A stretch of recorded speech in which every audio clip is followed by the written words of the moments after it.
আসসালামু আলাইকুম, সবাইকে স্বাগতম জানাচ্ছি আমাদের আজকের যে এসএসসি 2025 এর জন্য ডেডিকেটেড এই উচ্চতর গণিত ক্র্যাশ কোর্সের তৃতীয় ক্লাসে আমরা তাহলে শুরু করতে পারি। সো প্রথমেই আমাদের যে জ্যামিতির মধ্যে প্রথম যে টপিকটা চলে আসে সেটা হচ্ছে পিথাগোরাসের উপপাদ্য।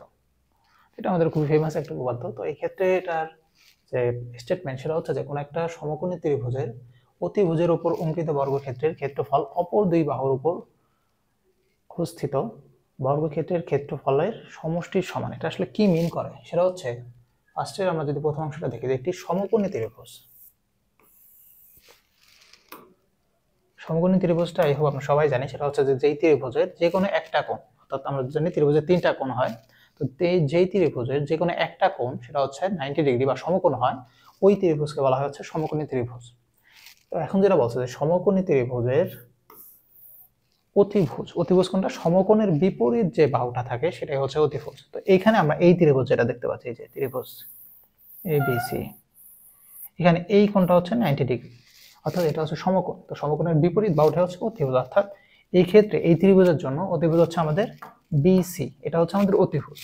তো তার উপর অবস্থিত বর্গক্ষেত্রের ক্ষেত্রফল, তার মানে হচ্ছে আমরা জানি কোন একটা বর্গক্ষেত্র তার বাহুর দৈর্ঘ্য যদি হয় এ, বর্গক্ষেত্রের যে একটা বাহু, আমরা জানি বর্গক্ষেত্রের চারটা বাহু সমান, সো বাহুর দৈর্ঘ্য যদি হয় এ, তার ক্ষেত্রফল কত হয়? ক্ষেত্রফল হয় হচ্ছে এ স্কয়ার। তো এখানে আমাদের বাহুর দৈর্ঘ্য কত? বিসি, তার স্কয়ার। এটা কিসের সমান হবে? অপর যে দুইটা বাহু, অপর বাহু কোনটা? একটা হচ্ছে এসি আর একটা হচ্ছে এবি, তাদের উপর অঙ্কিত বর্গক্ষেত্রের ক্ষেত্রফল, অর্থাৎ এইটার যে ক্ষেত্রফল অর্থাৎ এবি স্কয়ার প্লাস এই অংশের অর্থাৎ এসি তার স্কয়ার অর্থাৎ এটার যে ক্ষেত্রফল, এই দুইটার সমষ্টির সমান। সো এখান থেকে আলটিমেটলি যেটা মিন করে সেটা হচ্ছে যে আমাদের বিসি স্কয়ার অর্থাৎ অতিভুজের উপর অঙ্কিত বর্গক্ষেত্রের ক্ষেত্রফলের স্কয়ার বা বর্গক্ষেত্রের ক্ষেত্রফল অপর যে দুইটা বাহু এবি স্কয়ার অর্থাৎ BC square equals to AB square plus এই অংশ অর্থাৎ এসি স্কয়ার। এটা হচ্ছে আমাদের পিথাগোরাসের উপপাদ্য। তো এটা আসলে আমাদের বইয়ে বিভিন্ন রকম ভাবে প্রমাণ করা আছে। তো আমরা একটা সিম্পল উপায়ে এটা প্রমাণ করবো, সেটা হচ্ছে ত্রিকোণমিতির সাহায্যে।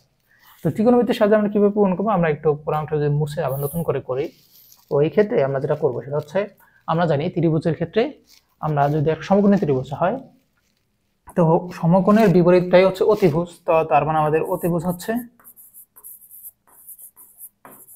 এটা হচ্ছে অতিভুজ অর্থাৎ বিসি, অর্থাৎ এই অনুযায়ী জাস্ট। তো এখন আমরা থিটা এটাকেও ধরতে পারি, এটাকেও ধরতে পারি। এখন ডিপেন্ড করতেছে যে আমরা আসলে থিটা কোনটাকে ধরবো। সেটা হচ্ছে আমরা যদি ফর এক্সাম্পল এটাকে থিটা ধরি, এটা যদি থিটা হয়, তো থিটার সাপেক্ষে থিটার বিপরীত যে কোণ বা বিপরীত যে বাহু যেটা থাকবে, অর্থাৎ এটা যদি থিটা হয় অ্যাঙ্গেল সি, তার বিপরীত বাহু অর্থাৎ এবি এটা হবে হচ্ছে লম্ব, এবং থিটার সাথে থাকা যে বাহুটা অর্থাৎ এক্ষেত্রে যেটা হচ্ছে এবি সরি এসি, এটা হচ্ছে ভূমি হবে। আর এটা তো অতিভুজ, এটা সবসময় ফিক্স, এটা চেঞ্জ হবে না। তো থিটা যদি এটা ধরতাম তাহলে এটা হচ্ছে আমাদের এই যে এসি যেটা আছে এটা লম্ব হতো, এটা ভূমি হতো, বাট এটা আমরা করিনি। তো এখন আমরা তাহলে এই অংশের জন্য আমরা ত্রিকোণমিতির যে সূত্রগুলো জানি যে সাইন থিটা সমান কি? লম্ব বাই অতিভুজ। কস থিটা সমান ভূমি ডিভাইডেড বাই অতিভুজ। তো এখন এই অনুযায়ী যদি আমরা মানগুলো বসায় ফেলি, সেটা কত আসবে? অতিভুজ কত আমাদের এই ক্ষেত্রে? বিসি। আর লম্ব কত? সাইন থিটার ক্ষেত্রে আমাদের থিটা যদি এটা হয় তার বিপরীতটা হচ্ছে লম্ব, তার মানে থিটা হচ্ছে আমাদের লম্ব হচ্ছে আমাদের এবি। এই ক্ষেত্রেও সেম। ভূমি কত হবে? এটা যদি এইভাবে হয় তাহলে ভূমি হবে হচ্ছে আমাদের এসি এবং নিচে হচ্ছে বিসি অর্থাৎ অতিভুজ। এখন ত্রিকোণমিতিতে আমরা একটা সূত্র জানি, একদম শুরুতেই যে সূত্রটা আমাদের আসে সেটা হচ্ছে sine square theta plus cos square theta equals to 1। এখন আমরা যদি এখানে মানগুলো রিপ্লেস করে দিই, অর্থাৎ সাইন থিটার যে মান এটা আমরা যদি এখান থেকে বসাই ফেলি, অর্থাৎ A B divided by BC এবং তার স্কয়ার যেহেতু স্কয়ার আছে প্লাস কস থিটার মান অর্থাৎ এসি ডিভাইডেড বাই বিসি, এটা আমরা বসাই দিই, অর্থাৎ এসি ডিভাইডেড বাই বিসি তার স্কয়ার ইকুয়ালস টু 1। এখন আমরা এই মানটা এক্সট্রাক্ট করি, তাহলে আমরা পাবো হচ্ছে ab square divided by bc square plus ac square divided by bc square equals to 1। তো এখন এখান থেকে আমরা যদি লসাগু করি দেন পাবো হচ্ছে ab square plus ac square divided by bc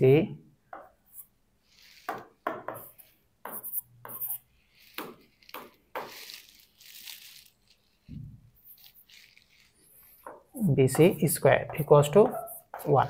এখন আর গুণ করলে কত পাবো আমরা ab square plus ac square equals to bc square. এটাই কিন্তু আমাদের পিথাগোরাসের উপপাদ্যটা ছিল, অর্থাৎ bc square equals to ab square plus ac square. তার মানে আমাদের যে পিথাগোরাসের উপপাদ্যটা ছিল এটা কিন্তু আমরা একদম সহজে ত্রিকোণমিতির সাহায্যে মাত্র কয় লাইনে শেষ করতে পারি, 1 2 3 3 লাইনে, জাস্ট একটা লাইনের সূত্র, পরের 3টা লাইন ক্যালকুলেশন, চাইলে আমরা এই লাইনটাও স্কিপ করতে পারি। অর্থাৎ 3 লাইনের মধ্যে আমাদের পিথাগোরাসের উপপাদ্যটা কিন্তু শেষ, যেটা আমাদের বইয়ে কিন্তু অনেক হিউজ একটা পোর্শন যুক্ত করে এই ত্রিভুজটা আমাদের যে পিথাগোরাসের উপপাদ্যটা আছে এটা কিন্তু প্রমাণ করছে। সো আমরা চাইলে এই অংশের মাধ্যমে খুবই সহজে ত্রিকোণমিতির সাহায্যে এটা আমরা ইউজ করতে পারি। জাস্ট আমাদের এটা লিখে দেবো যে এটা হচ্ছে অতিভুজ, এটা ভূমি, এটা হচ্ছে আমাদের লম্ব, দেন সূত্রটা বসাবো। সূত্র বসানোর পর জাস্ট আমরা এই মানটা বসাই দিলে আমরা ইকুয়েশনটা কিন্তু বের করে ফেলতে পারি। সো আশা করি এটা আমরা বুঝতে পারছি। এরপর এখানে জাস্ট আমরা এই প্রমাণ যেটা করলাম এটাই জাস্ট এখানে করে দিলেই হয়ে যাবে। এরপর আসা হচ্ছে আমাদের পিথাগোরাসের বিপরীত উপপাদ্য। সেটা কি, আমরা এতক্ষণ যেটা দেখলাম যে কোনো একটা ত্রিভুজ যদি সমকোণী হয় সেক্ষেত্রে হচ্ছে তার লম্বের যে স্কয়ার প্লাস, অর্থাৎ লম্ব স্কয়ার বলতে লম্বের উপর অঙ্কিত বর্গক্ষেত্রের ক্ষেত্রফল প্লাস ভূমি স্কয়ার, অর্থাৎ ভূমির উপর যে আমরা যে একটা বর্গক্ষেত্র আঁকি, অর্থাৎ এর উপর যদি আমরা একটা বর্গক্ষেত্র আঁকি, এখানে একটা বর্গক্ষেত্র আঁকি,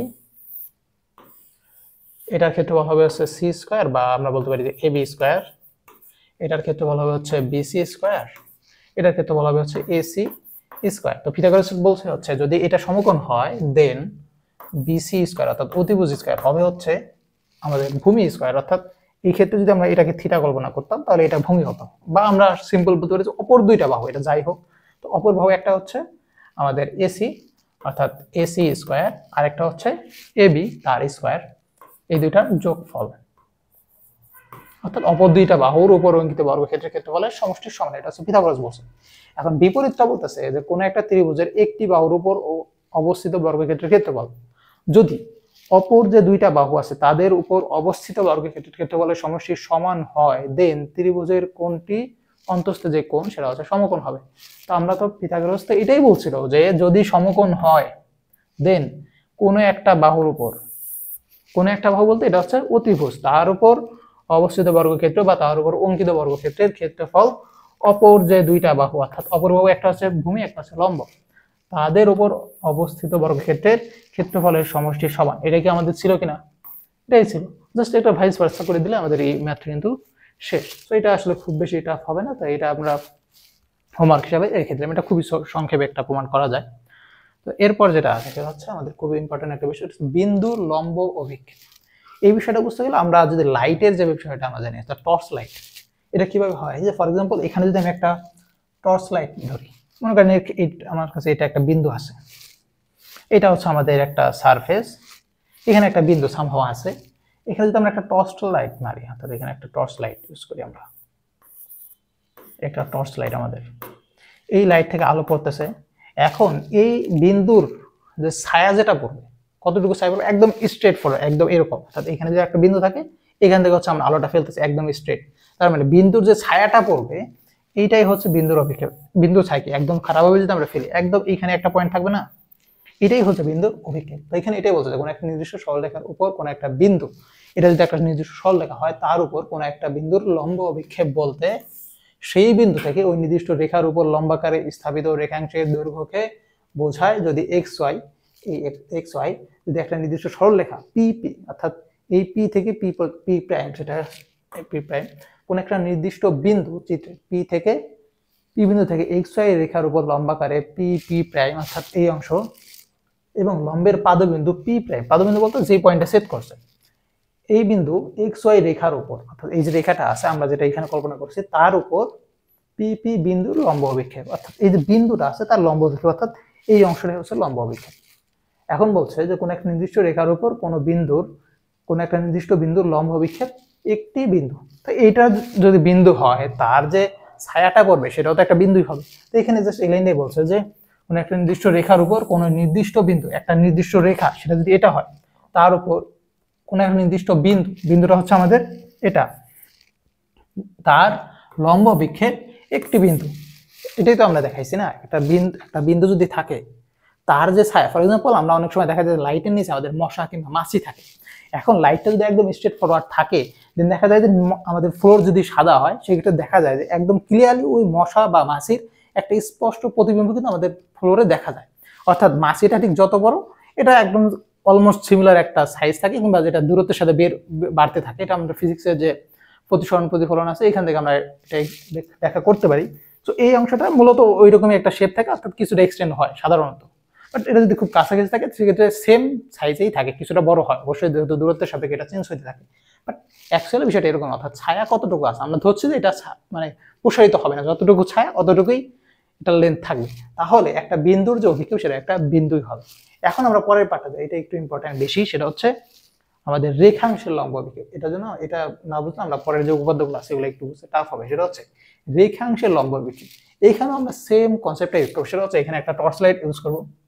এখানে যদি আমরা টর্চ লাইট ইউজ করি, এই রেখাটা এইভাবে আছে, আমরা জানি যে ছায়া সবসময় একদম স্ট্রেট ফরওয়ার্ড থাকে।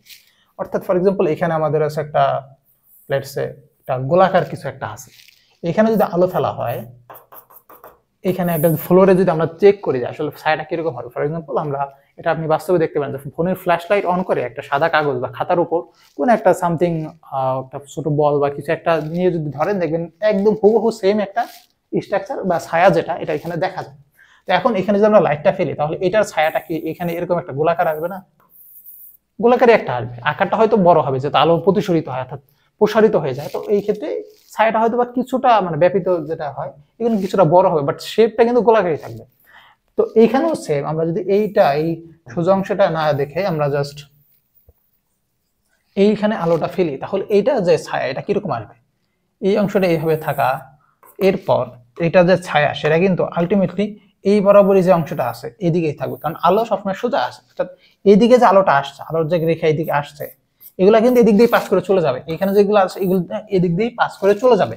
তো বাকি যে আলো সেটা কিন্তু স্ট্রেট এখানে বাধা পাবে, বাধা পেলে এই অংশের আলো কিন্তু এখানে আর আসতে পারবে না। অর্থাৎ এই অংশটা কিছুটা অন্ধকার থাকবে, এই অন্ধকার অংশটাই কিন্তু আমরা ছায়া হিসেবে দেখি। বাট এখানে তো আমরা ম্যাথটাতে জাস্ট বোঝার জন্য ইউজ করতেছি যে এখানে একটা ছায়া যে অংশটা, এই ছায়া ঘেরা অংশটাই হচ্ছে অভিক্ষেপ। এখন সেটা যদি বিন্দু হয় তাহলে বিন্দুর লম্ব অভিক্ষেপ, আর যদি কোনো একটা রেখার অংশ হয়, এই যে এই অংশটা, এটা একটা রেখার অংশ, অর্থাৎ এবি, এই যে রেখাটা আছে তার অংশ এবি।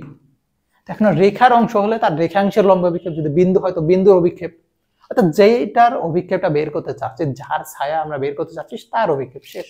সেখানে একটা রেখার অংশ আছে, সেটা হচ্ছে রেখাংশের লম্ব অভিক্ষেপ।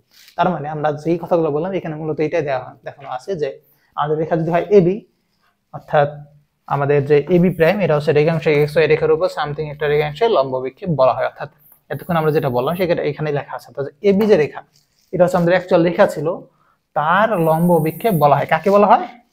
A B prime, A prime B prime, অর্থাৎ এই নিচে যে অংশটা ছায়া ঘেরা অংশ এটাকে বলা হয়। সো আশা করি বুঝতে পারছেন।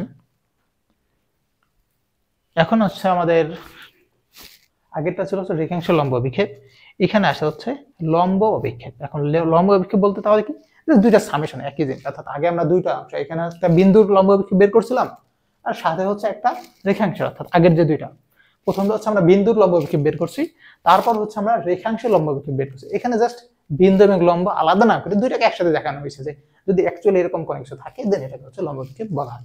এখন এখানে কিছু ক্রাইটেরিয়া দিছে, অর্থাৎ লম্ব অভিক্ষেপ যে আমরা বললাম এর কিছু বৈশিষ্ট্য থাকবে। সেটা হচ্ছে কোনো একটা রেখার উপর অঙ্কিত বা কোনো একটা রেখার উপর কোনো বিন্দু থেকে অঙ্কিত লম্বের পাদবিন্দু ওই বিন্দুর লম্ব অভিক্ষেপ। অর্থাৎ কোনো একটা রেখা থেকে, অর্থাৎ কোনো একটা রেখার উপর কোনো একটা বিন্দু, অর্থাৎ এই একটা রেখা তার উপর কোনো একটা বিন্দু, সেখান থেকে অঙ্কিত লম্ব, অর্থাৎ এইখান থেকে লম্ব মানে কি, যে সারফেসের উপর বের করতেছি তার সাথে 90 ডিগ্রি কোণ, অবশ্যই 90 ডিগ্রি হতে হবে, কারণটা হচ্ছে আমরা আলো যখন ফেলি সেটা কিন্তু স্ট্রেট ফরওয়ার্ড আসে। এরকম থাকলে এই বরাবর এই অংশটাই আসবে। যদি এখানে একটা বিন্দু থাকে একদম স্ট্রেট এখানে আসবে, অর্থাৎ এক্ষেত্রে কিন্তু কোণ কিন্তু 90 ডিগ্রি থাকে। 90 ডিগ্রি থাকা মানে কি, লম্ব, অর্থাৎ এই সারফেসের লম্ব। এটাই বলছে যে কোনো একটা রেখার উপর অঙ্কিত, কোনো একটা রেখার উপর কোনো বিন্দু থেকে অঙ্কিত লম্বের লম্বের পাদবিন্দু অর্থাৎ যেই পয়েন্টে ছেদ করবে সেটাই হচ্ছে ওই বিন্দুর লম্ব বিক্ষেপ। এরপর কোন একটা রেখার উপর ওই রেখার লম্ব রেখাংশের লম্ব বিক্ষেপ একটি বিন্দু যার দৈর্ঘ্য হচ্ছে 0। এটা একটু আমরা দেখি যে কোন একটা রেখার উপর ওই রেখার লম্ব রেখাংশ অর্থাৎ কোন একটা রেখা, ফর এক্সাম্পল একটা রেখা, তার উপর এটার উপর ওই রেখার লম্ব রেখাংশ, এই রেখার লম্ব রেখাংশ আছে কিছু, নাই তো। তো যদি কিছু না থাকে তো বলছে এই রেখার লম্ব রেখাংশের লম্ব বিক্ষেপ একটি বিন্দু যার দৈর্ঘ্য হচ্ছে 0। অর্থাৎ এটার যদি একটা কোনো লম্ব থাকতো তার, অর্থাৎ এটা ফর এক্সাম্পল এই একটা রেখা আছে, তার লম্ব রেখা হচ্ছে এটা, এর যদি কোনো একটা অভিক্ষেপ থাকতো সেটা কি হতো? একটা বিন্দু। অবশ্যই একটা রেখার যে লম্ব বিক্ষেপ সেটা একটা বিন্দু অবশ্যই, কারণ এটা রেখা। এখানে যদি আমরা আলো ফেলি শুধুমাত্র এই রেখার যে একটা ডট পয়েন্ট, তাহলে রেখার যতটুকু লেন্থ এটাই দেখা যাবে। তো এখানে এটাই বলছে যে এইটার একটা হচ্ছে একটা বিন্দু। এখন এখানে কি আসলে আছে, অর্থাৎ কোন একটা রেখার উপর তার লম্ব রেখাংশ, অর্থাৎ কোন একটা রেখা, এটা হচ্ছে আমাদের ফর এক্সাম্পল রেখা, তার লম্ব উপাংশ, এটা কোনো লম্ব উপাংশ আছে? উত্তর তো নাই, লম্ব উপাংশই তো নাই। উপাংশ যদি না থাকে বা যদি থাকতো সেটা কি হতো? একটা বিন্দু হতো। তো এটাই বলছে যে একটা বিন্দু যার দৈর্ঘ্য হচ্ছে 0, অর্থাৎ যেহেতু নাই তাই 0, যদি থাকতো সেক্ষেত্রে একটা বিন্দু হতো। এরপর কোন একটা রেখার উপর ওই রেখার সমান্তরাল কোন রেখাংশের লম্ব বিক্ষেপের দৈর্ঘ্য ওই রেখাংশের দৈর্ঘ্য সমান। এটা আবার একটু দেখি যে কোন একটা রেখা, অর্থাৎ কোন একটা রেখা তার উপর ওই রেখার সমান্তরাল, এই রেখা তার সমান্তরাল কোন একটা রেখাংশের লম্ব অভিক্ষেপের দৈর্ঘ্য ওই রেখাংশের দৈর্ঘ্যের সমান। অর্থাৎ এইটার পরে যদি আমরা একটা আলো ফেলি, আবার সেম জিনিস, আলোটাকে এই বরাবরই আসবে, এই বরাবরই আসবে। এই যে লেন্থ, অর্থাৎ এই যে ছায়াঘেরা অংশ, যেটা এই যে ছায়াঘেরা অংশ, এটাকে হুবহু এটা সমান। দ্যাট মিনস যতটুকু লেন্থ ছিল তার সমান দৈর্ঘ্যেরই একটা ছায়া আমরা নিচে পাইছি। এটাই হচ্ছে এখানে বলছে যে কোন একটা রেখার উপর ওই রেখার সমান্তরাল রেখা, সমান্তরাল কোন একটা রেখাংশের এটা যে রেখা ছিল তার উপর এটা সমান্তরাল রেখা, এটা এর যে লম্ব বিক্ষেপ সেটার দৈর্ঘ্য হচ্ছে ওই রেখাংশের সমান। অর্থাৎ যতটুকু রেখা ছিল লম্ব বিক্ষেপ দৈর্ঘ্য সেম সমান। আশা করি বুঝতে পারছেন। পরের স্লাইডে যাই। উপপাদ্য আমাদের চলে আসছে, সেটা হচ্ছে প্রথম উপপাদ্য, যেটা আমাদের আগের তো দুইটা গেল। এখন 3 নং যে উপপাদ্য সেটা হচ্ছে বলছে কোন একটা স্থূলকোণী ত্রিভুজ, স্থূলকোণী আমরা জানি যে 90 ডিগ্রি থেকে বড় এরকম কোণের মান থাকে, এরকম একটা ত্রিভুজকে বলা হচ্ছে স্থূলকোণী। স্থূলকোণী ত্রিভুজের স্থূলকোণের বিপরীত বাহু, এই যে এই কোণটা এটা কিন্তু 90 ডিগ্রি থেকে বেশি আছে, এটা 90 ডিগ্রি, এটা 90 ডিগ্রি থেকে বেশি, তার মানে এটা একটা স্থূলকোণী ত্রিভুজ। স্থূলকোণী ত্রিভুজের বিপরীত বাহু, বিপরীত কোণটা, এটা যদি স্থূলকোণী হয় তার বিপরীত বাহু এটা। ওকে, তো বিপরীত যে বাহু তার উপর অঙ্কিত বর্গক্ষেত্র, অর্থাৎ আবার সেম জিনিস, বর্গক্ষেত্র মানে কি হবে তাহলে? এটার বিপরীত বাহু হচ্ছে এবি, তার বর্গক্ষেত্র মানে কত? AB square. ওই কোণের সন্নিহিত অন্য দুই বাহু, সন্নিহিত বাহু কোনটা? একটা হচ্ছে বিসি আর একটা হচ্ছে এসি। এটা যদি কোণ, এটা আমরা পরে দেখতেছি, বাট এই অংশ, অর্থাৎ এটা যদি আমরা ত্রিভুজ হয়, এটা বাদ, এই অংশটা নাই, তাহলে এটা সন্নিহিত বাহু কোনটা? বিসি আর এসি। ওই কোণের সন্নিহিত অন্য দুই বাহুর উপর অঙ্কিত বর্গক্ষেত্র দ্বয়ের ক্ষেত্রফল, অর্থাৎ BC square plus AC square ক্ষেত্রফল, এবং ওই দুই বাহুর যে কোনো একটি, অর্থাৎ এটাও হতে পারে এটাও হতে পারে, যে কোনো একটি ও তার উপর অপর বাহু, যে কোনো একটি তার উপর অপর বাহু, অর্থাৎ এটাও হতে পারে এটাও হতে পারে, আমরা যদি নিচেরটা ধরি, তার উপর অপর বাহুর লম্ব বিক্ষেপের অন্তর্গত আয়তক্ষেত্র ক্ষেত্রফলের দ্বিগুণের সমষ্টি সমান। এই অংশটা আমরা একটু নিচের অংশে দেখি। সেটা হচ্ছে ধরি এবিসি একটা ত্রিভুজ যার অ্যাঙ্গেল বিসি, অর্থাৎ এটা হচ্ছে আমাদের 90 ডিগ্রি, সরি 90 ডিগ্রি প্লাস, অর্থাৎ স্থূলকোণ, এবং বিপরীত বাহু হচ্ছে এবি। ওকে, এবং স্থূলকোণের সন্নিহিত বাহু দেয় বিসি এবং এসি। দেন বিসি বাহুর বর্ধিতাংশের উপর, অর্থাৎ এটা যদি আমরা একটু এক্সটেন্ড করি, এই লাইনটাকে আমরা যদি আরেকটু এক্সটেন্ড করি, দেন এই বাহুর উপর এসি বাহুর যে লম্ব বিক্ষেপ, আমরা এতক্ষণ কি দেখাইছি, এই একটা রেখা, এখান থেকে যদি আমরা লম্ব বিক্ষেপ ফেলি, অর্থাৎ আলো ফেলি, দেন আলোর রেখাটা একদম স্ট্রেট, আলো যেই বরাবরই আসবে হুবহু ওই বরাবরই নিচের অংশটাই হচ্ছে আমাদের লম্ব বিক্ষেপ, অর্থাৎ ছায়াঘেরা অংশ। এখন এটা দেখাচ্ছে যে এই অংশটা যদি ফর এক্সাম্পল এটা একটু বেশি বাঁকা হয়ে গেছে, এটা একটু কম দিলাম আমরা, আর একটু বাড়াই দিলাম, সেক্ষেত্রে তো যতটুকু পর্যন্ত আসবে এটাই তো ছায়াঘেরা অংশ। তো এইখানেও তো এই অংশটাই তো ছায়াঘেরা অংশ, তাই না? এই অংশটা এখানে যদি আমরা একটা আলো ফেলি, একদম স্ট্রেট যে দুইটা পয়েন্টে কাট করবে ওই নিচের অংশটাই হচ্ছে ছায়াঘেরা অংশ বা লম্ব বিক্ষেপ। তো যদি হয় দেন বিসি বাহুর বর্ধিতাংশের উপর, অর্থাৎ আমরা যদি একটু এক্সটেন্ড করি, বাড়াই দেই, দেন এসি বাহুর লম্ব বিক্ষেপ, এসি যে বাহুটা আছে তার লম্ব বিক্ষেপ, অর্থাৎ এখানে আলো ফেলে যে অংশটা ছায়াঘেরা অংশ থাকবে তার যে লম্ব বিক্ষেপ সেটা হচ্ছে সিডি, অর্থাৎ এই পোর্শনটা, অর্থাৎ এই এতটুকু অংশই। তো এরপর বলছে যে নিচের চিত্র আমরা জাস্ট উপরে উঠাই দিচ্ছি, এটাকে প্রমাণ করতে হবে কি, এটা হচ্ছে আমরা এখান থেকে দেখি স্থূলকোণী ত্রিভুজের বিপরীত বাহুর উপর অঙ্কিত বর্গক্ষেত্রের মান হচ্ছে দ্যাট মিনস এবি স্কয়ার, অর্থাৎ এখানে আসবে হচ্ছে আমাদের এবি স্কয়ার। এই যে এবি স্কয়ার এটা কার কার সমান হবে, সেটা হচ্ছে এসি স্কয়ার, মানে অপর যে দুইটা বাহু, একটা হচ্ছে এসি একটা হচ্ছে বিসি, অর্থাৎ AC square plus B square, BC square plus, এবং ওই দুই বাহুর যে কোনো একটি কোণটা নিচে আমরা বিসি নিচে, আমরা চাইলে এসিও নিতে পারতাম, সেই ক্ষেত্রে আমাদের লম্ব বিক্ষেপটা এইদিকে আসতো, অর্থাৎ চিত্রটা জাস্ট চেঞ্জ হতো, মান বিষয়টা সেমই থাকতো। দেন কি বলছে যে এটা যে লম্ব বিক্ষেপ বের করলাম, এবং যে কোনো একটি আমরা কোণ নিচ্ছি বিসি, এবং তার উপর অপর বাহু কোনটা এসি, তার লম্ব বিক্ষেপ কত সিডি, এদের অন্তর্গত আয়তক্ষেত্র। এখন আয়তক্ষেত্রের ক্ষেত্রফল আমরা কি জানি, আয়তক্ষেত্র যদি হয় আমাদের একটা, ফর এক্সাম্পল আয়তক্ষেত্র হচ্ছে এটা এ বি, এটা সিডি, এটা হচ্ছে আমাদের আয়তক্ষেত্র। দেন আয়তক্ষেত্রের ক্ষেত্রফল কি হয় আমরা জানি যে দৈর্ঘ্য ইনটু প্রস্থ, তো দৈর্ঘ্য যদি হয় এ, প্রস্থ যদি হয় বি, ক্ষেত্রফল হয় হচ্ছে এ বি, তো জাস্ট এই দুইটার গুণফল। তো এখন এখানে এই কাজটা করা হচ্ছে যে এই দুইটার অন্তর্গত আয়তক্ষেত্র কোনটার, একটা হচ্ছে সিডি আর একটা হচ্ছে অপর যে বাহু অর্থাৎ বিসি, অর্থাৎ 2 ইনটু বিসি ইনটু সিডি, অর্থাৎ ক্ষেত্রফলের দ্বিগুণের সমান বলছে, দ্বিগুণ এখানে দ্বিগুণ উল্লেখ করা আছে। সো দ্বিগুণ যদি হয় তার মানে 2 ইনটু, অর্থাৎ দ্বিগুণের সমষ্টির সমান, অর্থাৎ 2 ইনটু অন্তর্গত আয়তক্ষেত্র, অর্থাৎ দুইটা বাহুর গুণফল, একটা হচ্ছে বিসি অর্থাৎ অপর একটা বাহু, এবং তার উপর আরেকটা বাহু এসি, এর যে লম্ব বিক্ষেপ সিডি, এই দুটার আয়তক্ষেত্রের দ্বিগুণের সমষ্টির সমান, অর্থাৎ 2 ইনটু বিসি ইনটু সিডি। এখন যা সেটা আমরা প্রমাণটা যদি দেখি, সিম্পল, এটা হচ্ছে প্রমাণটা আমরা এখান থেকে ইজিলি দেখতে পাচ্ছি, সেটা হচ্ছে বিসি বার বর্ধিতাংশের উপর যা যা আগের স্লাইডে ছিল এগুলো জাস্ট এখানে দেওয়া হয়েছে। এখন এখানে যেটা দেয়া আছে যে বর্ধিতাংশের উপর, যে আমরা এতক্ষণ একদম শুরুতে কিন্তু আমরা স্লাইডে দেখে আসছি লম্ব বিক্ষেপ সবসময় লম্ব থাকে, সারফেস যেটা থাকবে তার উপর 90 ডিগ্রি অ্যাঙ্গেল। তো 90 ডিগ্রি অ্যাঙ্গেল এটা আমরা এখানেও দেখাইতে পারি, এই পাশে এখানেও এই পাশে দেখি কোন তো একই 90 ডিগ্রি তো থাকে, অর্থাৎ এই একটা 90 ডিগ্রি, একটা এই পাশেও 90 ডিগ্রি, এই পাশেও 90 ডিগ্রি, তো যে কোনো এক পাশে দেখালে চলবে। তো যদি হয় দেন আমাদের যে এসি বাহু তার লম্ব বিক্ষেপ হচ্ছে সিডি, এবং ত্রিভুজ এবিডি একটি সমকোণী ত্রিভুজ, এবং অ্যাঙ্গেল এডিবি হচ্ছে সমকোণ, এই 90 ডিগ্রি দেখা যাচ্ছে, এটা হচ্ছে একটা সমকোণ। এখন পিথাগোরাসের উপপাদ্য একদম শুরুতে যেটা দেখে আসছে, এটা যদি একটা সমকোণী ত্রিভুজ হয়, তার এই সমকোণের বিপরীতটা কি, অতিভুজ, অতিভুজের উপর অঙ্কিত বর্গক্ষেত্রের ক্ষেত্রফল। অতিভুজ এই বড়টাও তো একটা ত্রিভুজ, এটাও একটা সমকোণী ত্রিভুজ, ভিতরেরটাও একটা, ফর এক্সাম্পল এটা একটা আমাদের ত্রিভুজ, এটা হচ্ছে 90 ডিগ্রি। এখন আমরা করলাম এটাকে আরেকটু বড় করলাম, এটাও তো সমকোণী ত্রিভুজ, অর্থাৎ এই বড়টাও একটা ত্রিভুজ, ছোটটাও একটা ত্রিভুজ, এবং দুইটা কোণের ক্ষেত্রেই কোণটা কিন্তু সেম, অর্থাৎ এই 90 ডিগ্রি কিন্তু সেমই আছে, অর্থাৎ এই অংশের জন্য একটা, এই অংশের জন্য আছে, অর্থাৎ এইটা একটা ত্রিভুজ,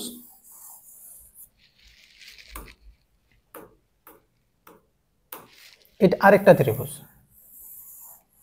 দুইটাই তো 90 ডিগ্রি, অর্থাৎ সমকোণী ত্রিভুজ।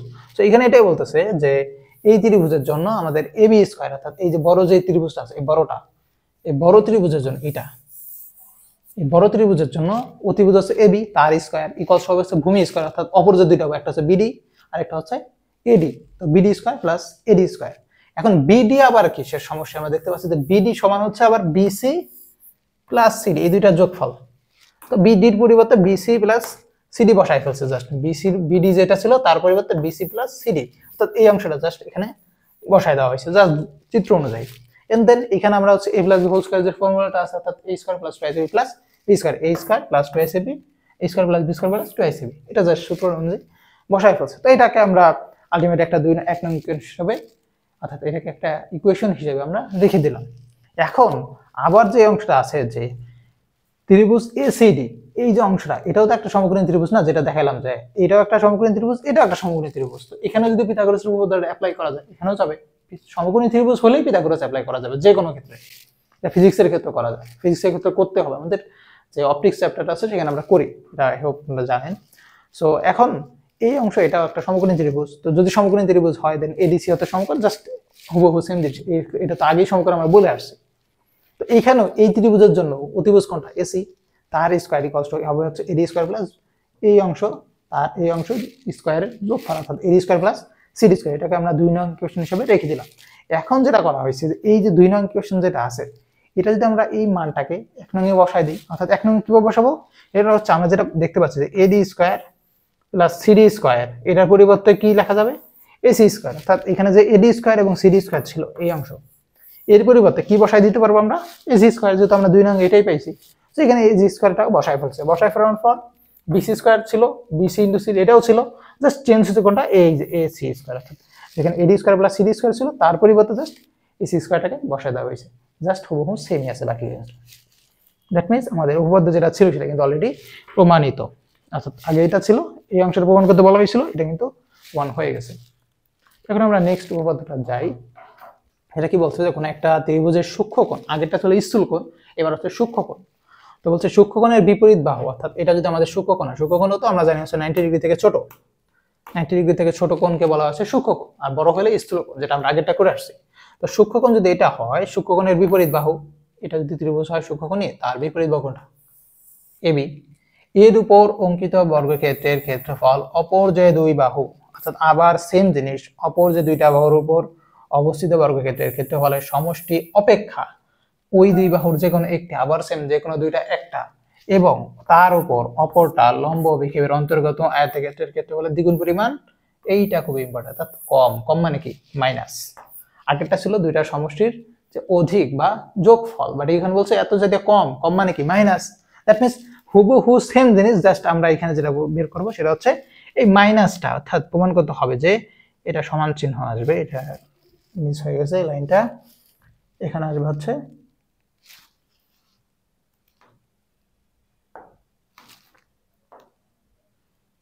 এখানে যেটা আসবে সেটা হচ্ছে এইটা, অর্থাৎ AB square equals two AC square plus BC square minus 2BC into C2। আর আগেরটা কি ছিল, AB square equals two AC square plus BC square 2 plus 2BC into CD, আর এইবার এটা জাস্ট 2 প্লাস টার জায়গায় মাইনাস, বাকি সবকিছুই সেম, অর্থাৎ ত্রিভুজ অনুযায়ী আমরা জাস্ট মান বসাই দেব। এখন এটার প্রমাণটা আমরা দেখি। তো প্রমাণের অংশ আবার সেম, এটা একটা সমকোণী ত্রিভুজ, সমকোণী ত্রিভুজ হলে পিথাগোরাস, দেন পিথাগোরাসটা বসাই ফেলছে, সেটা হচ্ছে ত্রিভুজ ADB, এই অংশে বসানো হয়েছে প্রথমে। তো ABD তে বসানোর পর কি পাওয়া গেছে যে AB square equals two AD square plus BD square, AB square equals two, এটা যদি অতিভুজ হয় দেন AD square plus BD square, এটা বসানো হয়েছে, এটা এক নং বিষয় হিসেবে রেখে দিয়েছে। এন্ড দেন বাম পাশের যে চিত্র, অর্থাৎ এখানে মূলত দুইটা চিত্র পসিবল, কিভাবে দুইটাই কিন্তু দেখেন সেম কন্ডিশন ফিল আপ করছে, অর্থাৎ একটা সূক্ষ্মকোণী ত্রিভুজ, সূক্ষ্মকোণ আছে, তার একটা বাহু আছে, অপর যে বাহু তার লম্ব বিক্ষেপ, অর্থাৎ এটা যদি বাহু হয় তার লম্ব বিক্ষেপ এটা, এটা যদি বাহু হয় তার লম্ব বিক্ষেপ এটা, দুইটা অর্থাৎ একটা সেম কন্ডিশন ফিল আপ করে, এরকম দুইটা জিনিস হইতে পারে, দেন হইছে, এখানে সমস্যা তো নেই, আমরা দুইটাকে ইউজ করি। অর্থাৎ দুইটা যদি কম্বিনেশন পসিবল হয়, আমরা দুইটা কেসে আলোচনা করব যে এটা হলেও এটা সত্য, এটা হলেও সত্য, অর্থাৎ দুইটা কেস হয়, দুইটা কেসেই যাতে সত্যটা হয়, এই জন্য আমরা দুইটা চিত্র ইউজ করছি, যে দুইটাই সত্য। আমরা একটা চিত্র দিয়েও চাইলে ইউজ প্রমাণটা করতে পারতাম, বাট কেউ যদি মনে হয় যায় আমরা তো এইটাও তো সত্য, দেন হ্যাঁ এটাও সত্য এবং এটা দিয়ে প্রমাণ করা যায়, এই জন্যই দুইটা ইউজ করা হয়েছে। চাইলে আমরা একটা দিয়ে প্রমাণ করতে পারি, সমস্যা নেই, একটা দিয়েও এই চিত্রটা প্রমাণ করা যাবে। দুইটা কেন ইউজ করলাম, যে কারণ দুইটা কেস হওয়া পসিবল, অর্থাৎ একই জিনিস এই সেম কন্ডিশন ফিল আপ করে, এরকম দুইটা ত্রিভুজ হওয়া যায়। তো দুইটা যদি হইতে পারে, দুইটা আমরা ইউজ করি, সমস্যা কোথায়? এখানে এই কাজটা করা হয়েছে, উপরে বাম পাশের চিত্রে BD ইকুয়ালস টু, অর্থাৎ এই অংশ এই BD ইকুয়ালস টু হচ্ছে BC, অর্থাৎ টোটালটা, এই টোটালটা মাইনাস মাইনাস কত বলছে CD, অর্থাৎ এই অংশ যেটা এই এতটুকু, ফর এক্সাম্পল এই টোটালটার দৈর্ঘ্য হচ্ছে 10 মিটার, এইটুকু হচ্ছে 5 মিটার, তাহলে বাকি অংশ কতটুকু? টোটাল যদি হয় 10 মিটার, এতটুকুর দৈর্ঘ্য হচ্ছে 5 মিটার, বাদ দিলে যেটা থাকবে এটাই তো আমাদের বাকি অংশের দৈর্ঘ্য। তো এখানে মূলত সেম কনসেপ্ট ইউজ করা হয়েছে, যে টোটাল যদি হয় BC, এখান থেকে আমরা BD তার দরকার, BD কত হবে, BC থেকে CD বাদ দিলে, অর্থাৎ এই টোটালটা থেকে এই অংশটা বাদ দিলেই তো বাকি অংশটা থাকবে, অর্থাৎ BC মাইনাস CD, এটা এখানে বসাই দিছে। দেন এই যে আমরা এখানে যেটা ছিল যে আমাদের BD, এই BD এর পরিবর্তে BC মাইনাস CD বসাই দিছে, এই যে BD টা ছিল BD এর পরিবর্তে BC মাইনাস CD টা বসাই ফেলছে, দেন আবার এই মাইনাস বি হোল স্কয়ার যে ফর্মুলাটা আছে এটা অ্যাপ্লাই করছে, দেন একটা ইকুয়েশন পাওয়া গেছে। আবার সেম ভাবে ডান পাশের যে চিত্রটা আছে, এখানে তো আমরা BD সমান কি বের করলাম, BC মাইনাস CD, বাট এখানে BD সমান কত, BC মাইনাস DC মাইনাস বা CD মাইনাস BC, অর্থাৎ এই ক্ষেত্রে যেটা CD মাইনাস BC উল্টে গেছে জাস্ট। এটা যদি আমরা ইউজ করি সেক্ষেত্রে আরো একটা কম্বিনেশন পাবো, তো এটাও পাওয়া গেছে। এখন উভয় চিত্রে যেটা দেখা যাচ্ছে সেটা হচ্ছে BD square equals to BC square plus CD square minus 2BC into CD, অর্থাৎ এইখানেও যেটা পাওয়া গেছে, অর্থাৎ যেটা বললাম যে দুইটা কন্ডিশন পাওয়া যায়, দুইটা ত্রিভুজ পাওয়া যায়, এবং দুই ক্ষেত্রেই সেম জিনিসই কিন্তু পাইছি আমরা আলটিমেটলি। এবং এটা পাওয়ার কথা, কারণ দুইটা একই জিনিস কন্ডিশন ফিল আপ করে আলটিমেটলি ভিন্ন হওয়ার তো কোনো কার সুযোগ নাই, একই জিনিস আসবে, কারণ এটা ম্যাথমেটিক্স। তো এখানে চেঞ্জ হওয়ার কোনো কিছু নাই, যেটা শর্ত ওই শর্ত ফিল আপ করলে যে কোনো জায়গায় এটা সত্য। সো দুইটা কন্ডিশন, অর্থাৎ দুই রকম ত্রিভুজের চিত্রটা পসিবল, দুইটা থেকে আমরা সেম জিনিসই পাইছি। অর্থাৎ চাইলে আমরা একটা ইগনোর করতে পারতাম, বাট করি নাই কেন, কারণ দুইটা পসিবল, তো দুইটা ইউজ করছি। এখন তাহলে উভয় চিত্র থেকে আমরা যেটা পেলাম আলটিমেটলি সেটা হচ্ছে BD square equals to BC square plus CD square minus 2bc into CD. এটাকে আমরা 2 নং ইকুয়েশন হিসেবে রেখে দিলাম। এখন 1 এবং 2 এই দুইটা ইকুয়েশন থেকে যেটা পাওয়া যায়, আমরা যদি কম্বাইন করি দুইটা ইকুয়েশন, যেটা পাচ্ছি আলটিমেটলি সেটা হচ্ছে এবি স্কয়ার, অর্থাৎ একদম শুরুতে যেটা ছিল আমাদের এবি স্কয়ার সমান, যেটা আমরা বিডি স্কয়ারটাই না চেঞ্জ করলাম, এখানে বিডি বের করছে, এখানেও বিডি স্কয়ারটাই বের করছে, বাট এডি স্কয়ার যেটা ছিল আলটিমেটলি এটাও তো এখানে আমাদের কাউন্ট তো করতে হবে, তাই না? তো আমরা এই এডি স্কয়ার থেকে আলটিমেটলি এই মানটা এবার যদি এখানে বসায় ফেলি, অর্থাৎ দুইটা চিত্র থেকে যা পাওয়া যায় সেটা হচ্ছে AB square equals to AD square plus BC square plus CD square minus 2bc into CD. তো এখন এবি স্কয়ার সমান এই অংশটা আসছে। এখন আবার ত্রিভুজ এডিসি, যেটা সমকোণী ত্রিভুজ এডিসি, এটা একটা সমকোণী ত্রিভুজ এডিসি, সমকোণী ত্রিভুজ। এখন বলছে যে এটা একটা সমকোণী ত্রিভুজ এবং অ্যাঙ্গেল ডি হচ্ছে সমকোণ, দুইটা ক্ষেত্রে সেম, আমরা দেখতে পাচ্ছি সমকোণ এটা। সো আমরা পিথাগোরাসের উপর আবার ইউজ করব, সেক্ষেত্রে কি পাবো যে এসি স্কয়ার, অর্থাৎ এটা স্কয়ার এটা স্কয়ার ইকুয়ালস হবে হচ্ছে, এই ক্ষেত্রে যদি সমকোণী ত্রিভুজ হয়, এটা যদি সমকোণী ত্রিভুজ হয়, ভূমিগত বা অপর যে দুইটা, একটা কত সিডি আর একটা হচ্ছে এডি, তাদের স্কয়ারের যোগফল, অর্থাৎ এডি স্কয়ার প্লাস সিডি স্কয়ার। এখন এই দুইটা ইকুয়েশন, এই অংশ অর্থাৎ এসি স্কয়ারের মান আমরা যদি এখানে বসায় দেই, বা এই এডি স্কয়ার প্লাস সিডি স্কয়ার এটাকে রিপ্লেস করে দেই, আমরা যদি এসি স্কয়ারটাকে বসায় ফেলি এই ইকুয়েশনে, তাহলে কি পাবো, আমাদের ছিল হচ্ছে এটা এডি স্কয়ার প্লাস সিডি স্কয়ার, এইটার পরিবর্তে রিপ্লেস করে কি বসাই দেব আমরা, এই অনুযায়ী এসি স্কয়ার, এটা যদি আমরা এখানে বসাই দিই দেন আমরা কিন্তু এটা আলটিমেটলি পেয়ে যাচ্ছি, অর্থাৎ AB square equals to AC square plus BC square minus 2bc into CD. এটা আগেরটাই ছিল হচ্ছে প্লাস, এবার হয়ে গেছে জাস্ট, এটা ছিল প্লাস, এটা হয়ে গেছে মাইনাস। সো উপপাদ্য 3, 4 আশা করি বুঝতে পারছেন। এখন উপপাদ্য 5 অ্যাপোলোনিয়াসের উপপাদ্য, এটা সাইন্টিস্টের নাম, যেমনটা পিথাগোরাস, এটা হচ্ছে এরকম আরেকটা আছে হচ্ছে টলেমি। তো এটা কি বলছে যে কোনো একটা ত্রিভুজের যে কোনো দুই বাহুর উপর অঙ্কিত বর্গক্ষেত্রের ক্ষেত্রফলের সমষ্টি, যে কোনো দুই বাহুর উপর অঙ্কিত বর্গক্ষেত্রের ক্ষেত্রফলের সমষ্টি তৃতীয় বাহুর অর্ধেক। এটা আবার একটু আমরা দেখি, যে কোনো দুইটা বাহু, এটা যে কোনো বাহু দুইটা হইতে পারে, অর্থাৎ ত্রিভুজের 3 বাহু এবিসি, যে কোনো দুইটা বাহু হইতে পারে, এবি হইতে পারে, এসি হইতে পারে, বিসি হইতে পারে, যে কোনো দুইটা, এদের উপর অঙ্কিত বর্গক্ষেত্রের ক্ষেত্রফল, বর্গক্ষেত্র মানেই হচ্ছে এই স্কয়ার, সিম্পল হিসাব। এখন থেকে যদি বর্গক্ষেত্র বলে তার মানে যেই বাহুটা থাকবে তার স্কয়ার করে দিব, শেষ। ক্ষেত্রফলের সমস্যা, অর্থাৎ যে কোনো দুইটা বাহু তাদের ক্ষেত্রফলের সমস্যা, অর্থাৎ AB square plus AC square অথবা AB square plus BC square অথবা AC square plus AB square, যে কোনো দুইটা সমষ্টি তৃতীয় বাহুর অর্ধেকের উপর অঙ্কিত, অর্থাৎ যে কোনো দুইটা বাহু তো নিয়ে নিলাম, ফর এক্সাম্পল এবি নিছি আর এসি নিছি, বাকি থাকবে কোনটা বিসি, তার অর্ধেক, অর্ধেকের উপর অঙ্কিত বর্গক্ষেত্রের ক্ষেত্রফল, অর্থাৎ অর্ধেক যদি হয় এই অংশ আমরা অর্ধেক করে ফেললাম, এটা ফর এক্সাম্পল ডি, ওদের ডি বিন্দু। তো অর্ধেকের যে উপর অঙ্কিত বর্গক্ষেত্রের ক্ষেত্রফল, অর্থাৎ এটা বিডি হতে পারে, সিডি হতে পারে, অর্ধেকের উপর অঙ্কিত বর্গক্ষেত্রের ক্ষেত্রফল এবং এই বাহুর সমবিভাজক, সমবিভাজক মানে হচ্ছে যে দুইটা অংশ, অর্ধেক বলতে কি, একটা রেখা আছে ফর এক্সাম্পল এবি, এটার অর্ধেক বের করতে চাইলে মধ্যবিন্দু বের করতে হবে, তো এসি সিডি দুইটা সেম, তার মানে এই যে মধ্যবিন্দু যেটা, এটাই হচ্ছে মধ্য বিভাজক, যে বা সমবিভাজক, অর্থাৎ দুইটা অংশে বিভাজন করছে সমানভাবে, সমবিভাজক বলা হয় এটাকে। মধ্যমা, মধ্যমা মানে হচ্ছে অপর যে বাহু কোণ যেটা আছে, মানে এক্সাম্পল এইখান থেকে যে যুক্ত করলাম এইটাকে বলা হচ্ছে মধ্যমা, এর যে অঙ্কিত বর্গক্ষেত্রের ক্ষেত্রফল তার সমষ্টির দ্বিগুণ। এটা আসলে কি মিন করে সেটা আমরা যদি দেখি, যে ত্রিভুজ এবিসি এর এডি হচ্ছে মধ্যমা, আমি যেটা বললাম যে মধ্যবিন্দুকে অপর শীর্ষের সাথে সংযুক্ত করে যে রেখা, এটাই হচ্ছে মধ্যমা। তো ত্রিভুজ এবিসি এর এডি হচ্ছে মধ্যমা, যেটা এখানে বিসি বাহুকে সমদ্বিখণ্ডিত করে, মধ্যবিন্দুতে তো সেট করছে, সমবিভক্তিত করছে, অর্থাৎ সমবিভাজন যেটা করছে, অর্থাৎ এখানে যেটা বলতে যে সমবিভাজক, অর্থাৎ মাঝখান থেকে যে দুইটা অংশ পার্ট বাই পার্ট সমানভাবে বিভাজন করছে।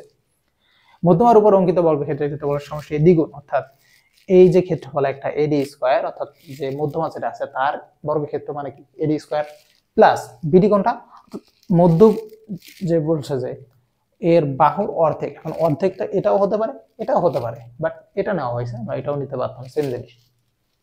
এই যে সমদ্বিখণ্ডিত করছে, দেন প্রমাণ করতে হবে যে AB square plus BC square, অর্থাৎ অপর যে দুইটা বা একটা কোণটা এবি আর একটা হচ্ছে এসি, এদের উপর অঙ্কিত বর্গক্ষেত্রের ক্ষেত্রফল অর্থাৎ AB square plus AC square এটা কার সমান হবে?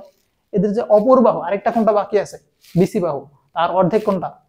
বিডি অথবা সিডি অর্থাৎ, এবং এদের যে কানেক্টিং লাইন যেটা কি মধ্যমা বলা হয় অর্থাৎ এডি তার স্কয়ার মানে ক্ষেত্রফল যেটা, প্লাস বিডি কোনটা? অর্ধেক, যেটা এটা বিডি হতে পারে সিডিও হতে পারে, যেটা ইচ্ছা আমরা ইউজ করতে পারি। এদের যোগফলের দ্বিগুণের সমান অর্থাৎ সমষ্টির দ্বিগুণ। সমষ্টি বলতে দুইটা যোগফল, দ্বিগুণ মানে আগে একটা 2 শেষ। এখন এটা আমরা প্রমাণটা দেখি। তো প্রমাণটা আমরা জাস্ট সিম্পল এখান থেকে ইজিলি দেখতে পারি। এটা হচ্ছে আমাদের প্রমাণ করতে হবে। এটার জন্য আমরা আরেকটা সিমিলার চিত্র এঁকে নিয়েছি। আগের ক্ষেত্রে যেমন আমরা দুইটা চিত্র এঁকে নিয়েছিলাম, কারণটা হচ্ছে আমাদের দুইটা কেস পসিবল। তো এখানেও দুইটা কেস হওয়া পসিবল, বা দুইটার জন্য আমাদের আলটিমেটলি সেম প্রমাণটাই আসবে। তো প্রমাণের এই অংশ আমরা এটা আগেই দেখে আসছি যে একটা বিসি বাহুর উপর অঙ্কিত, যেটা আমাদের বাম পাশের চিত্র দেখা যাচ্ছে, এবং ডান পাশে দুইটা কেসই একসাথে দেখানো হচ্ছে যে বিসি বাহুর উপর এবং বিসি বাহুর বর্ধিতাংশের উপর, অর্থাৎ একটা হচ্ছে বিসি বাহুর উপর অর্থাৎ এই রেখাটা আছে তার উপরেই, আরেকটা হচ্ছে বিসি বাহুর বর্ধিতাংশ অর্থাৎ আরেকটা কেস যেটা হতে পারে সেখানে বর্ধিতাংশ অর্থাৎ এক্সট্রা যে অংশ, এটা কিন্তু এক্সট্রা এই বিসির বাইরের এক্সটেনশন পার্ট, এর উপর যেটা আছে ডান পাশের চিত্রে এই লম্ব অঙ্কন করি। অর্থাৎ এখানে একটা লম্ব আঁকা হয়েছে, এখানেও একটা, এখানেও একটা। এই লম্ব আঁকা মানে সারফেসের সাথে 90 ডিগ্রি, অর্থাৎ এই একটা 90 ডিগ্রি, একটা 90 ডিগ্রি। দেন উভয় চিত্রে ত্রিভুজ এবিডি এবং এডিবি অর্থাৎ ত্রিভুজ এবিডি যেটা আছে, এবিডি কোনটা? এটা এবিডি, এর মধ্যে অ্যাঙ্গেল এডিবি যেটা অর্থাৎ এই অংশটা, এটা হচ্ছে স্থূলকোণ, এবং বিডি রেখার বর্ধিতাংশের উপর, এই যে বিডিটার রেখাটা আছে তার বর্ধিতাংশের উপর এডি রেখা, বিডি রেখার বর্ধিতাংশ তার উপর এডি রেখা, অর্থাৎ এটা এই যে লম্ব বিক্ষেপ সেটা হচ্ছে ডিই। অর্থাৎ এখানে যদি আলো ফেলি আমরা, আলো একদম স্ট্রেট এই দুইটা পয়েন্টে কাট করবে, এটাই হচ্ছে তাহলে আমাদের এডি, এটাই হচ্ছে আমাদের লম্ব অভিক্ষেপ। এখন এটা এখান থেকে আমরা যদি প্রমাণ করতে যাই স্থূলকোণের ক্ষেত্রে পিথাগোরাসের উপপাদ্যের বিস্তৃতি, বিস্তৃতি বলতে আমরা 3 নং যে উপপাদ্যটা পড়ে আসছি যে বিস্তৃতির ক্ষেত্রে কি হয়, যদি স্থূলকোণ হয় তাহলে হচ্ছে দুইটা যোগ, অর্থাৎ এই অংশটা যোগ, আর যদি সূক্ষ্মকোণ হয় সেক্ষেত্রে হচ্ছে জাস্ট সেম জিনিসই, এখানে যে একটা মাইনাস। সূক্ষ্মকোণের ক্ষেত্রে মাইনাস, স্থূলকোণের ক্ষেত্রে প্লাস, এটা এরপরে থেকে মুখস্থ টাইপ মনে রাখতে হবে। আর যদি প্রমাণ আসে তো প্রমাণ তো আমরা দেখাই দিছি, আই হোপ পারবেন। সো এই অংশ তাহলে স্থূলকোণ যেহেতু বলছে প্লাস, সেম জিনিস আবার এই ত্রিভুজের ক্ষেত্রে যখন কিনা সূক্ষ্মকোণ, অর্থাৎ এই ক্ষেত্রে যখন সূক্ষ্মকোণ আসছে তখন হচ্ছে এটা জাস্ট মাইনাস, বাকি সবকিছু সেম। যখন স্থূলকোণ তখন প্লাস, যখন সূক্ষ্মকোণ তখন মাইনাস, অর্থাৎ সূক্ষ্মকোণ হলে মাইনাস, স্থূলকোণ হলে প্লাস। অর্থাৎ উপপাদ্য 3 এবং উপপাদ্য 4, এটা হচ্ছে উপপাদ্য 3, এটা হচ্ছে উপপাদ্য 4। আশা করি এই দুটো আপনারা দেখে আসছেন এবং বুঝছেন। আশা করি কোনো সমস্যা থাকলে তো আমাদের ফেসবুক গ্রুপে জানাতে পারবেনই। সো এখন এই দুটো যদি আমরা যোগ করে ফেলি দেন কি পাবো, সেটা হচ্ছে AB square plus AC square, অর্থাৎ এখান থেকে এবি, এইটা এবং এটা, এই দুটো যোগ করে ফেলছি, ইকুয়েশন 2 এবং 1 যোগ করলে এই দুটো যোগ ফেলা আসবে, এবং -2 CD into D, -2 BC into CD. এখন এইখানে যে অংশটা আছে অর্ধেকের কথা যেটা বলছে, এখন বিডি এবং সিডি দুইটা তো অর্ধেকই না, দুইটা তো সমান, অর্থাৎ সমবিভাজক মানে কি দুইটা অংশ সমান অংশে ভাগ করেছে, তার মানে বিডি এবং সিডি দুইটা আলটিমেটলি সেম। অর্থাৎ এখানে সিডি ইন্টু ডি লেখা যে কথা, বিডি ইন্টু ডি লেখা সেম কথা, ডি তো সেম, ডি তো আছে দুই জায়গায়, চেঞ্জ কোনটা বিডি এবং সিডি। তো এই দুটো মনে হচ্ছে ডিফারেন্ট, বাট অ্যাকচুয়ালি এটা তো আমাদের শুরুতেই বলে দিছে যে এটা হচ্ছে সমবিভাজক বিন্দু, তার মানে এটা যদি সমবিভাজক বিন্দু হয় তার মানে বিডি এবং সিডি তো সমান। সো বিডি এর পরিবর্তে আমরা এখানে চাইলে এটা সিডি লিখতে পারি, এখানে সিডি আছে এখানে আমরা সিডি লিখতে পারি, অথবা এইখানে আমরা সিডি লিখতে পারি, অথবা চাইলে এইখানে বিডি আছে এখানেও বিডি লিখতে পারি, অর্থাৎ দুটো আলটিমেটলি সেম। সো এখানে এই লাইনটা দিয়ে দিছে যেহেতু বিডি এবং সিডি সমান, এটা আমরা আগে থেকেই জানি যে যেহেতু বলছে মধ্যমা সমবিভাজক বিন্দু তার মানে অবশ্যই দুটো সমান হইতে হবে। সো এই দুটো জাস্ট বসাই দিলে এই এডি স্কয়ার এখানেও ছিল এখানেও ছিল, দুইটা যোগ করলে 2AD স্কয়ার, দুইটা বিডি স্কয়ার দুই জায়গাতেই ছিল, যোগ করলে 2BD স্কয়ার, 2 কমন নিয়ে ফেললেই আমাদের প্রমাণটা কিন্তু শেষ। তো আশা করি বুঝতে পারছেন, খুবই সহজ এগুলো। এরপর আছে যে অ্যাপোলিনিয়াসের যে উপপাদ্যটা আছে তার মাধ্যমে ত্রিভুজের বাহু এবং মধ্যমার যে সম্পর্ক, অর্থাৎ আগের ত্রিভুজের প্রমাণ যেটা ছিল অ্যাপোলিনিয়াস, সেখানে কিন্তু আমরা এই অংশটা উল্লেখ করছিলাম যে মধ্যমা যেটা, অর্থাৎ এই যে মধ্যমা এটা উল্লেখ করা ছিল। এটাই এখন এক্সটেনশন হিসেবে আমরা কি ইউজ করতে পারি সেটা একটু দেখছি আমরা। ধরি আমাদের একটা ত্রিভুজ, সেটা হচ্ছে এবিসি, এই হচ্ছে আমাদের ত্রিভুজ এবিসি, এর যে মধ্যমা কি বলছি যে অপর যে বাহুটা থাকবে, অর্থাৎ এই একটা ত্রিভুজ এই শীর্ষ থেকে অপর যে বাহু এটা, এর মধ্যবিন্দুতে কানেক্টিং যে লাইন, অর্থাৎ মধ্যবিন্দুর সাথে সংযোগ যে রেখা, এটাই হচ্ছে মধ্যমা। এই ত্রিভুজ এই লাইনেরও একটা মধ্যবিন্দু আছে, এটারও একটা আছে, এর সাথে বিপরীত বাহুর যে সংযোগ রেখা, এর সাথে বিপরীত বাহু যে সংযোগ রেখা, এটাই হচ্ছে আমাদের মধ্যমা। তিনটা বাহু থেকে তিনটা মধ্যমা। তো এখানে আমাদের যে বিসি তার মধ্যমা হচ্ছে ডি, এসি তার মধ্যমা ই এবং এবি তার মধ্যমা হচ্ছে এফ। এদেরকে কানেক্ট করা হয়েছে জাস্ট। এখন কানেক্ট করার পর আমরা নাম দিছি, অর্থাৎ মধ্যমা যে আছে এদেরকে একটা করে নাম বলতে এখানে দৈর্ঘ্য যে নির্দেশ করে, দৈর্ঘ্য, এই সি বা এফ বা বি এগুলো হচ্ছে দৈর্ঘ্য নির্দেশ করে। অর্থাৎ এই এ যেটা, এটা আমরা ত্রিভুজের একটা বলতে পারেন যে ট্রেডিশন বা কনভেনশন, সেটা হচ্ছে এ বি সি যদি একটা ত্রিভুজ হয়, তো এ বাহুর যে বিপরীত বাহুটা থাকবে অর্থাৎ বিসি, এটার যে দৈর্ঘ্য, ত্রিভুজের বাহু তো দৈর্ঘ্য থাকবে অবশ্যই, এই দৈর্ঘ্যটাকে আমরা স্মল এ দ্বারা চিহ্নিত করি। বি যে কোণ, তার বিপরীত যে বাহু, এটাকে আমরা স্মল বি দ্বারা চিহ্নিত করি। সি যে বাহু, তার বিপরীতটাকে আমরা স্মল সি দ্বারা চিহ্নিত করি। অর্থাৎ যেই কোণ তার বিপরীত বাহুটাকে ওই লেটারের স্মল লেটার দ্বারা আমরা রিপ্রেজেন্ট করে থাকি। এটা কেন? কারণটা হচ্ছে আমরা যাতে ইজিলি সব জায়গাতে আইডেন্টিফাই করতে পারি।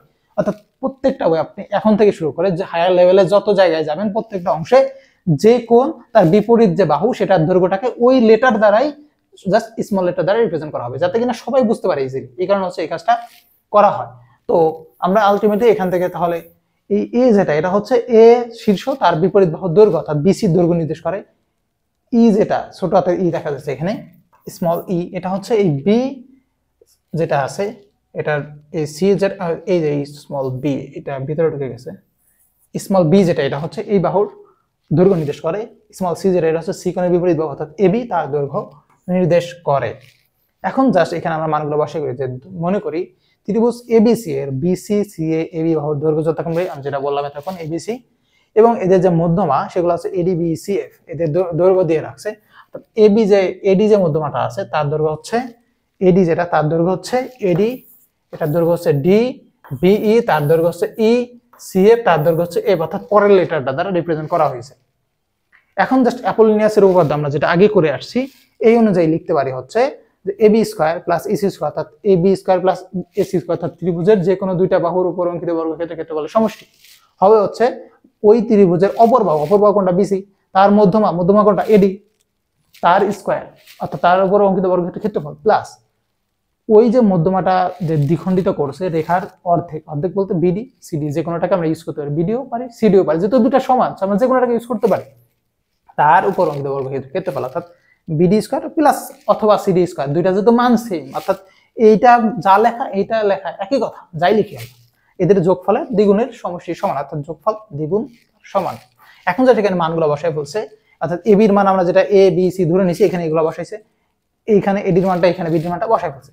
এখন এখানে একটা অংশ আছে, অর্থাৎ এটার যে দৈর্ঘ্য, এটা কি ধরছি, এ শীর্ষের বিপরীত বাহু কত হবে, স্মল এ। এখন এটা কি অর্ধেক না, বিসির দৈর্ঘ্য হচ্ছে এ, তো বিডি অথবা সিডি যেহেতু দুইটাই সমান অর্থাৎ অর্ধেক অংশ, তো অর্ধেকের দৈর্ঘ্য কত হবে, পুরাটা যদি এ হয় অর্ধেক কত, a/2, তো এখানে বিডির পরিবর্তে a/2 বসাই ফেলছে।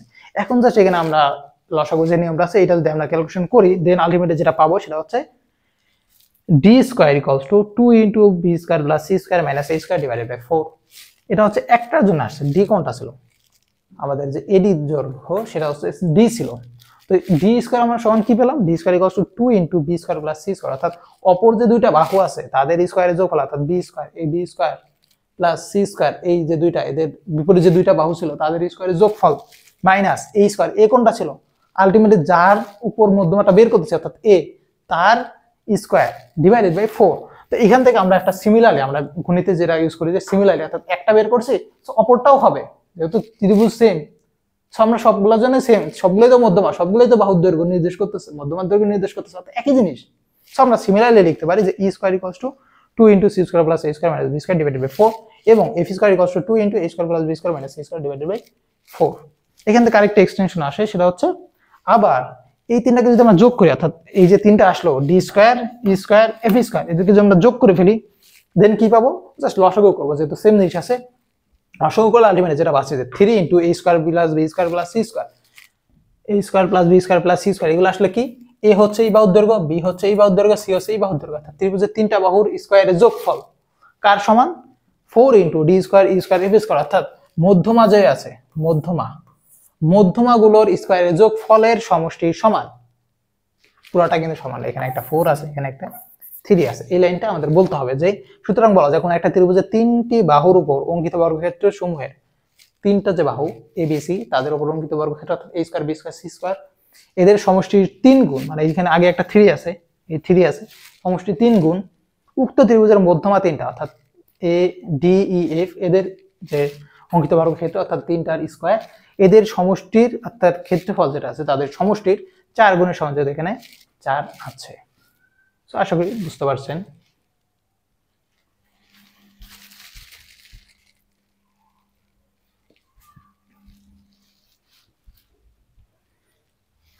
তো এখন অ্যাপোলোনিয়াসের যে বাহুটা আছে অর্থাৎ অ্যাপোলোনিয়াসের যে উপপাদ্যটা আছে তার মধ্যে আছে ত্রিভুজের বাহু ও মধ্যমার সম্পর্ক।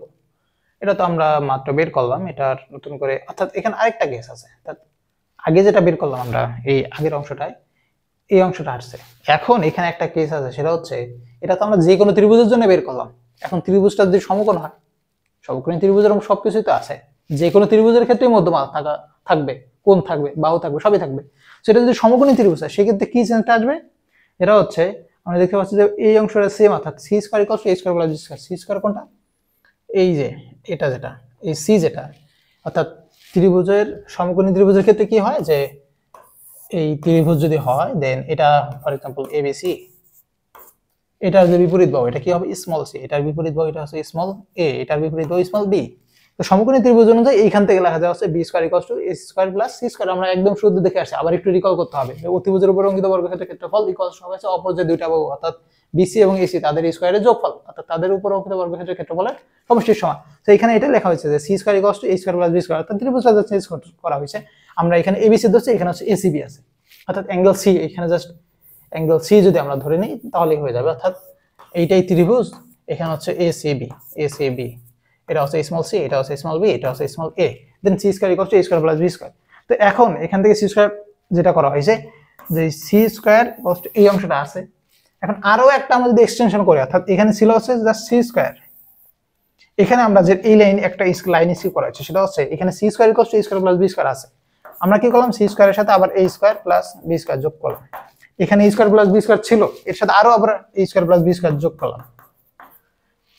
স্কয়ার প্লাস বি স্কয়ার ছিল আগে থেকেই, একটা ছিল আরো একটা যোগ করলাম, অর্থাৎ এই অংশটা আবারও যোগ করলাম আমরা।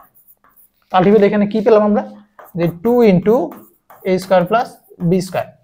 এখন 2 into a square plus b স্কয়ারের মান আবার কত, a square plus b square এর মান হচ্ছে c স্কয়ার। সো এখানে তাহলে c স্কয়ার এটা আসবে রিপ্লেস করে দিয়ে, that means 2 into c square. এই লাইনটা এখানে বসায় দেওয়া হয়েছে, অর্থাৎ এক লাইন স্কিপ করে এই লাইনটা এখানে বসায় দিয়েছে।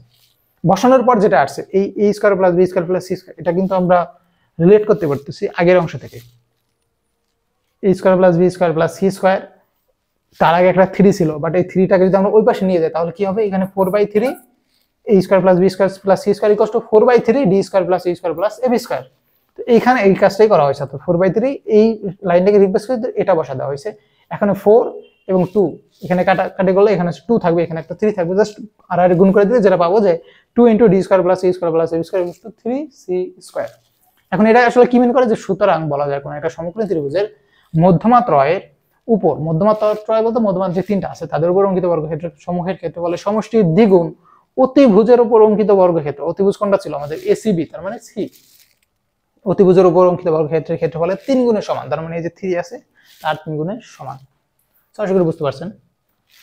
এখন আমাদের উপপাদ্য 6 সেটা হচ্ছে যে যদি এটা এগুলো খুবই সংক্ষেপ এবং জাস্ট আমরা এগুলোর কোনো প্রমাণ আমাদের পরীক্ষা আসবে না, জাস্ট আমাদের অন্য যে উপপাদ্যগুলো আছে তাদেরকে প্রমাণ করতে এগুলো কাজে লাগবে।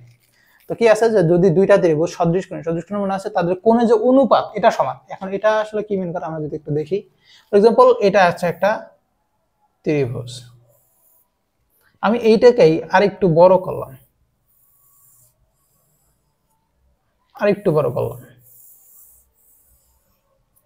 এইটার ক্ষেত্রে কোণের যে মান, এই কোণের মান, এই কোণের মান, এই কোণের মান, এই কোণের মান, এই কোণের মান, এই কোণের মান, অর্থাৎ এটা যদি নাম দেই এ বি সি, এই যে কোণের মান কিন্তু তিনটা ক্ষেত্রেই সেম, অর্থাৎ বাহু কিন্তু বড় হচ্ছে অর্থাৎ এক্সপান্ড করা হচ্ছে, বাট আলটিমেটলি কোণের মান কিন্তু সেম আছে। তো এটাকে বলা হচ্ছে সদৃশ কোণ, অর্থাৎ কোণের মানটা সেম, অর্থাৎ সদৃশ মানের অনুপাতটা সেম। মান সেম বলতে বাহুগুলোর মান সেম না, এখানে বাহু যতটুকু আছে এখানে কিন্তু বাহু তার চেয়ে বড় হয়ে গেছে, কিন্তু এই যে কোণ এই দুইটা কিন্তু কোণের মানটা সেম আছে। এই কোণ এদের কোণের মানটা সেম আছে। এই কোণ মান সেম, বাট বাহুর মানটা চেঞ্জ হয়ে গেছে। এইটাকে বলা হচ্ছে সদৃশকোণী ত্রিভুজ। এখন কি বলছে, যদি দুইটা ত্রিভুজ সদৃশকোণী হয় অর্থাৎ কোণের অনুপাত যদি সেম থাকে তাহলে তাদের অনুরূপ বাহু কোনটা? অনুরূপ বাহু বলতে বোঝানো হয় যে এই কোণটা আছে কোথায়, এখানে যে কোণ এই হচ্ছে,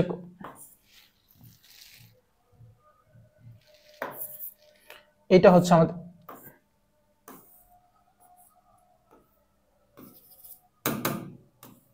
আমাদের কোণ, এটাও একটা কোণ। এই দুটা কি কোণের মান সেম বলছি। তো এই কোণ যদি সেম হয়, এই কোণের সাথে কোন কোন বাহু আছে? এটার সাথে আছে এসি, এটার সাথে আছে ডিএফ, এটার সাথে আছে এবি, এটার সাথে আছে ডিই। তো এখন অনুপাত সেম বলতে বোঝানো হয় যে এদের যে বাহুর অনুপাত, অর্থাৎ এটার সাথে কি আছে উপরে AB, so AB divided by AB বরাবর এখানে কি আছে, অর্থাৎ এবির সিমিলার কোনটা আছে এখানে DE. So AB divided by DE যেটা এখানে আছে এই যে উল্লেখ করা, AB divided BE equals to কার সমান হবে? নিচের বাহুটা কি আছে, অর্থাৎ সন্নিহিত বাহু কি আছে? এখানে আছে এসি, এখানে আছে ডিএফ, অর্থাৎ AC divided by DF equals to এখানে কি আছে বিসি, এখানে আছে ইএফ, অর্থাৎ বিসি ডিভাইডেড বাই ইএফ। আমরা চাইলে এটাকে উল্টা লিখতে পারি, বাট সেই ক্ষেত্রে সবগুলাকে উল্টা লিখতে হবে। এক্ষেত্রে আমরা যদি মনে করি যে এটার ক্ষেত্রে এটাকে আগে লিখলাম, অর্থাৎ এবি ডিভাইডেড বাই হচ্ছে ডিই, কিন্তু এখানে লিখলাম হচ্ছে ডিএফ ডিভাইডেড বাই এসি, এটা হবে না। এই ত্রিভুজ থেকে সবগুলা যদি উপরে লেখা, অর্থাৎ এই ত্রিভুজের সবগুলো দেখেন উপরে, এবি উপরে, এসি উপরে, বিসি উপরে, তিনটা কিন্তু এই ত্রিভুজের, আর নিচের তিনটা হচ্ছে এই ত্রিভুজের। আমরা চাইলে সবগুলোকে উল্টা লিখতে পারি, অর্থাৎ সবগুলা ডি, ডিএফ, ইএফ সবগুলো উপরে, এবি, এসি, বিসি সবগুলা নিচে, এটা হতে পারে। বাট একটা উপরে দিলাম একটা নিচে দিলাম, এটা করা পসিবল না, অর্থাৎ করা যাবে না। অনুপাতের ক্ষেত্রে সবসময় সিকোয়েন্স, অর্থাৎ সিরিয়াল মেনটেন করতে হবে। এই ত্রিভুজের গুলো উপরে মানে এই ত্রিভুজের সবগুলোই উপরে, এই ত্রিভুজের সবগুলা নিচে মানে সবগুলোই নিচে, কোনোটা উপরে কোনোটা নিচে আমরা চেঞ্জ করার কোনো সুযোগ নাই। সো এখন যদি এরকম হয় দেন তাদের যে অনুরূপ বাহুগুলো তাদের মান যেটা সেটা হচ্ছে সমানুপাতিক হবে। এখন জাস্ট এখানে অনুসিদ্ধান্ত বলতে এই যে উপপাদ্যটা আমরা পড়লাম, এটা থেকে আমরা আসলে কি বের করতে পারি সেটা হচ্ছে যে দুইটা ত্রিভুজ যদি সদৃশকোণী হয় তাহলে সদৃশ মানে কি, তাদের অনুপাত মানের অনুপাত সেম। আমরা তো শুরুতেই বলছি যে সদৃশকোণী মানে কোণের অনুপাত সেম, এখন দেখলাম যে তাদের বাহুর অনুপাতও সেম, তার মানে বাহুর অনুপাত সেম, কোণের অনুপাতও সেম। তা একটা ত্রিভুজে আছেই তো তিনটা জিনিস, বাহু থাকে, কোণ থাকে, তিনটা শীর্ষের নাম থাকে, তো কোণও সেম, সেম বলতে কোণের মান সেম, বাহু সেম বলতে বাহুর অনুপাতটা সেম। তার মানে বাহুও সমান, কোণের বাহুর অনুপাত সমান, কোণের মান সমান, দুইটাই যেহেতু এক ইকুয়াল, তার মানে বলা হয় হচ্ছে তারা সদৃশ। সদৃশ মানে কিন্তু এটা না যে সমান, সমান আর সদৃশ ডিফারেন্স আছে। সমান হচ্ছে এবিসি সমান ডিইএফ, তার মানে এবি বিসি সিএফ এদের যে বাহু যে দৈর্ঘ্যও সেম, বাট এখানে দৈর্ঘ্য সেম না, দৈর্ঘ্য সমান না। সদৃশ মানে অনুপাতটা সমান, অর্থাৎ এখানে যদি এখানে এটার বাহুর দৈর্ঘ্য ফর এক্সাম্পল 5, এটা হচ্ছে 6, এটা হচ্ছে 7, এখানে যদি 1 করে বাড়ে এখানেও 1 করে বাড়বে, এখানেও 1 করে বাড়বে, অর্থাৎ অনুপাতটা যাতে সেম থাকে আলটিমেটলি, এটাকে বলা হচ্ছে সদৃশ। এবং মন্তব্য, অর্থাৎ এখান থেকে একটা কমেন্ট করছে, সেটা হচ্ছে যে দুইটি ত্রিভুজের একটির দুই কোণ অপরটির দুই কোণের সমান হলে ত্রিভুজ দুইটি সদৃশকোণী। এখন আমরা যেটা বললাম যে ত্রিভুজের তিনটা কোণ যে সদৃশ হলে দেন তাদেরকে বলা হচ্ছে সদৃশকোণী ত্রিভুজ। কিন্তু একটা ত্রিভুজে থাকে কয়টা কোণ? তিনটা কোণ। এখন যদি এরকম হয় যে একটা ত্রিভুজ এটা এই বি সি তিনটা কোণ আছে, এখন যদি হয় যে এই কোণ আর এই কোণ সমান, এই কোণ আর এই কোণ সমান, বাকি থাকে কোণটা এটা। এখন আমরা জানি ত্রিভুজের তিন কোণের সমষ্টি কত? 180 ডিগ্রি। সো এটা ফর এক্সাম্পল 100 ডিগ্রি, এটা হচ্ছে 20 ডিগ্রি, এটা 20 ডিগ্রি ধরে নি, এটা বেশি কম হবে, বাট আমরা যদি ধরে নিই এটা 20 ডিগ্রি, এটা হচ্ছে 100 ডিগ্রি, বাকি থাকে কোনটা? এটা অবশ্যই 60 ডিগ্রি হতে হবে, কারণ তার তিন কোণের সমষ্টি কখনোই 100 উপরে যাবে না, কমও হবে না। সো এটা যদি 100 হয়, এটা যদি 100, এটা যদি 20 হয়, যোগ করলে 120, এটা যদি হয় আমাদের 100, এটা 20, তার মানে 120, বাকি থাকে কত? 60, তার মানে এই ক্ষেত্রে এই কোণের মান 60, এই কোণের মান 60, অর্থাৎ এই দুইটা যদি সমান হয় অবশ্যই বাকি কোণটাও সমান হবে। বাকি কোণ যদি সমান হয় তার মানে তিনটা কোণই সমান, তিনটা কোণ সমান হলে কি সদৃশকোণী ত্রিভুজ। তো এখানে মূলত এটাই বলছে, কোন একটা ত্রিভুজের একটির দুই কোণ, অর্থাৎ যে কোনো একটা ত্রিভুজ তার যে কোনো দুইটা কোণ যদি আরেকটা ত্রিভুজের দুইটা কোণের সমষ্টি সমান হয়, সমষ্টি বলতে দুইটা সমান হয়, তো তাহলে বাকিটা অবশ্যই যদি সমান নাও হয়, সমান না হওয়ার তো সুযোগ নেই, সমান হইতেই হবে। এটা ত্রিভুজের সিস্টেম, ত্রিভুজের তিন কোণের সমষ্টি 180 ডিগ্রি হইতেই হবে। যদি হয় তার মানে বাকিটা অবশ্যই সমান। সেটাই বলছে যে দুইটা যদি সমান হয় তাহলে তারা সদৃশকোণী, অর্থাৎ বাকিটাকে স্কিপ করে চলে গেছে। কেন স্কিপ করছে? কারণ বাকিটা এমনিতেই সমান হবে, এটার আলাদা করে বলার কোনো প্রয়োজন নাই। এটা জাস্ট কমেন্ট ছিল। এরপর উপপাদ্য 7 এখানে সিমিলার, এটা বলছে যে যদি দুইটা ত্রিভুজের বাহুগুলো পরস্পরের সমানুপাতিক হয় দেন তাদের অনুরূপ যে বাহুগুলো আছে তাদের বিপরীত কোণগুলো পরস্পর সমান হবে। অর্থাৎ আগেরটাই ছিল হচ্ছে যে আমাদের কোণগুলো যদি সমান হয় বা সদৃশকোণী ত্রিভুজ বলতেই তো কোণগুলো সমান যদি হয় দেন অনুরূপ বাহুগুলো সমানুপাতিক হবে। আর এই ক্ষেত্রে জাস্ট উল্টা, সেটা হচ্ছে যে যদি কিনা বাহুর যে অনুপাত সমানুপাতিক বলতে অনুপাতটা সেম হয় দেন হচ্ছে তাদের অনুরূপ বাহুগুলোর বিপরীত কোণগুলো পরস্পর সমান হবে, সেম জিনিস ভাইস ভার্সা।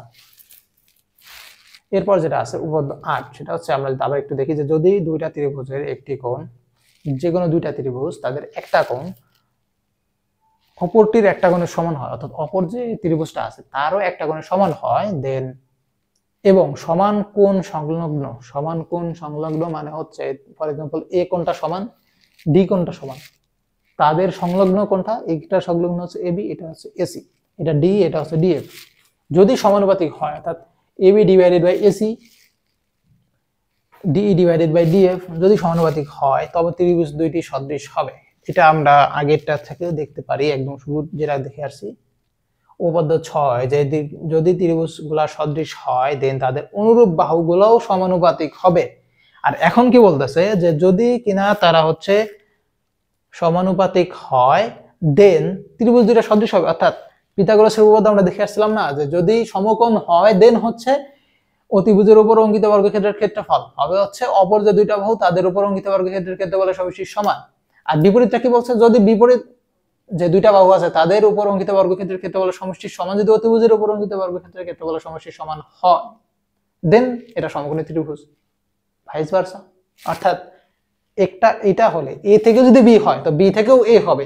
তো এইখানেও সিমিলার বিষয়টা, জাস্ট এক লাইনে লিখে দেবেন এইগুলো যদি যেহেতু সমানুপাতিক অর্থাৎ এটা সমান এটা, অতএব ত্রিভুজের দ্বার কোণগুলো পরস্পর সমান, সুতরাং এটা এটা কোনো আলাদা কোনো প্রমাণও নেই, কিছু নিয়ে জাস্ট মাথায় রাখেন যে এটা যদি সমান হয়, বাহু কোণের মান যদি সদৃশ ত্রিভুজ যদি সদৃশকোণী হয় দেন বাহুগুলো সমানুপাতিক হবে, আর যদি বাহুগুলো সমানুপাতিক হয় তাহলে ত্রিভুজটাও সদৃশ হবে। অর্থাৎ একটা হলে তো অবশ্যই হতেই হবে, আরেকটা না হলে তো হবে না, এটা নিয়ম বা রুলস বলতে পারেন বা ম্যাথের যে প্রিন্সিপাল বলতে পারেন। অর্থাৎ এটা থেকে যদি এটা হয় অবশ্যই এটা থেকে বিপরীত হইতে হবে। যেমনটা আমরা কারেন্টের ক্ষেত্রে জানি যে ফ্যান ঘোরালে যে আমাদের যে জেনারেটর থেকে কি হয়, কারেন্ট উৎপন্ন হয়। এখন কারেন্ট কোথায় যায়, ফ্যান ঘুরে বা মোটর চালাই, মোটরটাই দিয়ে আমরা কিনা আবার জেনারেটর কারেন্ট উৎপন্ন করি। অর্থাৎ আমরা কারেন্ট দিয়ে যদি মোটর চালাইতে পারি তো মোটর চালাইলেও কারেন্ট উৎপন্ন হবে, যেটা কিন্তু আমরা জেনারেটর ইউজ করি। তো এখানে বিষয়টা সেম, যদি সদৃশকোণী হয় দেন বাহুগুলো সমানুপাতিক হয়, তো বাহুগুলো যদি সমানুপাতিক হয় তো অবশ্যই সেটাকে সদৃশকোণী হইতেই হবে, আদারওয়াইজ এটা হবে না।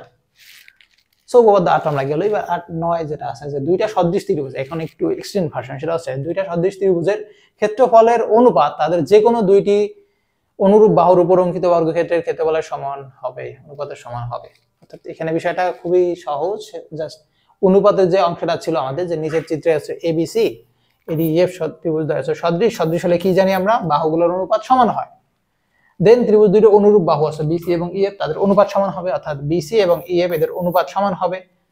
অনুপাত যেহেতু সমান আমরা চাইলেই দুইটাকে স্কয়ার করে ফেলতে পারি, স্কয়ার করাও হয়েছে। দেন এখান থেকে কি আসবে যে আরেকটা যে ত্রিভুজ অর্থাৎ এই ত্রিভুজেরই আরেকটা অংশ, অর্থাৎ এটা তো একটা বাহু গেল। আমরা একদম শুরুতে কি দেখে আসলাম যে বিসি বাই ইএফ, একদম শুরুতে আমরা যদি রিকল করি একটু এই অংশটা আমরা দেখি, BC by EF AC by DF AB by D, এটা হচ্ছে আমাদের ছিল যদি কিনা সদৃশকোণী হয় দেন এই অংশটা হচ্ছে আমাদের ছিল উপপাদ্য 6 থেকে। এখন উপপাদ্য 8 এ গিয়ে আমরা কি করলাম, উপপাদ্য 9 যে এই BC by EF AC by DF ওইখানে কিন্তু ছিল, জাস্ট এখানে কি করা হয়েছে, স্কয়ার করে দিছে। স্কয়ার মানে কি, আমরা কি বলছি, স্কয়ার মানে হচ্ছে কোন একটা বর্গক্ষেত্রের বাহু যেগুলো সবগুলো সমান থাকে লেন্থ, সেটা যদি এ হয় ক্ষেত্রফল এ স্কয়ার, লেন্থ যদি হয় বিসি ক্ষেত্রফল আছে বিসি স্কয়ার, লেন্থ যদি হয় আমাদের ইএফ তার ক্ষেত্রফল আছে ইএফ এর স্কয়ার, যা থাকবে তার স্কয়ার শেষ। তো আমাদের এখানে জাস্ট স্কয়ার করে দিয়েছে, নাথিং এলস, সবগুলো সেম। অর্থাৎ এখানে বিসি বাই ইএফ আছে এসি বাই ডিএফ আছে, A B square divided by D square সমান ছিল। অর্থাৎ এই লাইনটাই জাস্ট সবগুলোর উপরে আমরা কি করছি, স্কয়ার করে দিছি। অর্থাৎ এখানে স্কয়ার করে দিছি, এখানেও স্কয়ার করে দিছি, এখানেও স্কয়ার করে দিছি, নাথিং এলস, সবগুলা সমান, চাইলেই স্কয়ার করতে পারি আমরা। এখন স্কয়ার যদি করে দিই দেন কি পাবো, সেটা হচ্ছে উপপাদ্য 9, সেম জিনিস, কোনো চেঞ্জ নাই দুইটার মধ্যে, সবকিছু সেম, জাস্ট স্কয়ার করে দিছে। এরপর আরেকটা কনসেপ্ট আসে, এটা হচ্ছে ত্রিভুজের পরিকেন্দ্র। এরপর হচ্ছে আমাদের টলেমি টার্ম সবগুলো চলে আসবে। পরিকেন্দ্রটা কি আসলে, ফর এক্সাম্পল আমরা একটা ত্রিভুজ এটা হচ্ছে আমাদের একটা ত্রিভুজ এ বি সি। এই ত্রিভুজ এটার প্রত্যেকটা ভরে একটা মধ্যবিন্দু আছে। এখন যদি এরকম হয়, এই মধ্যবিন্দু থেকে আমরা একটা লম্ব আঁকি, এই মধ্যবিন্দু থেকে একটা লম্ব আঁকি, এই মধ্যবিন্দু থেকে একটা লম্ব আঁকি, এরা যে পয়েন্টে ছেদ করবে এটাই হচ্ছে ত্রিভুজের পরিকেন্দ্র। অর্থাৎ ত্রিভুজের তিনটা বাহু, তাদের মধ্যবিন্দু থাকবে, মধ্যবিন্দুতে আমরা তিনটা লম্ব অঙ্কন করব, লম্বগুলা যে পয়েন্টে ছেদ করবে এটাই হচ্ছে ত্রিভুজের পরিকেন্দ্র। পরিকেন্দ্র কেন বলা হয়? সেটা হচ্ছে এই কেন্দ্র, এটাকে কেন্দ্র করে আমরা যদি কিনা একটা বৃত্ত অঙ্কন করি যার ব্যাসার্ধ হচ্ছে এই অংশ, এইটা, এটা যদি হয় ও,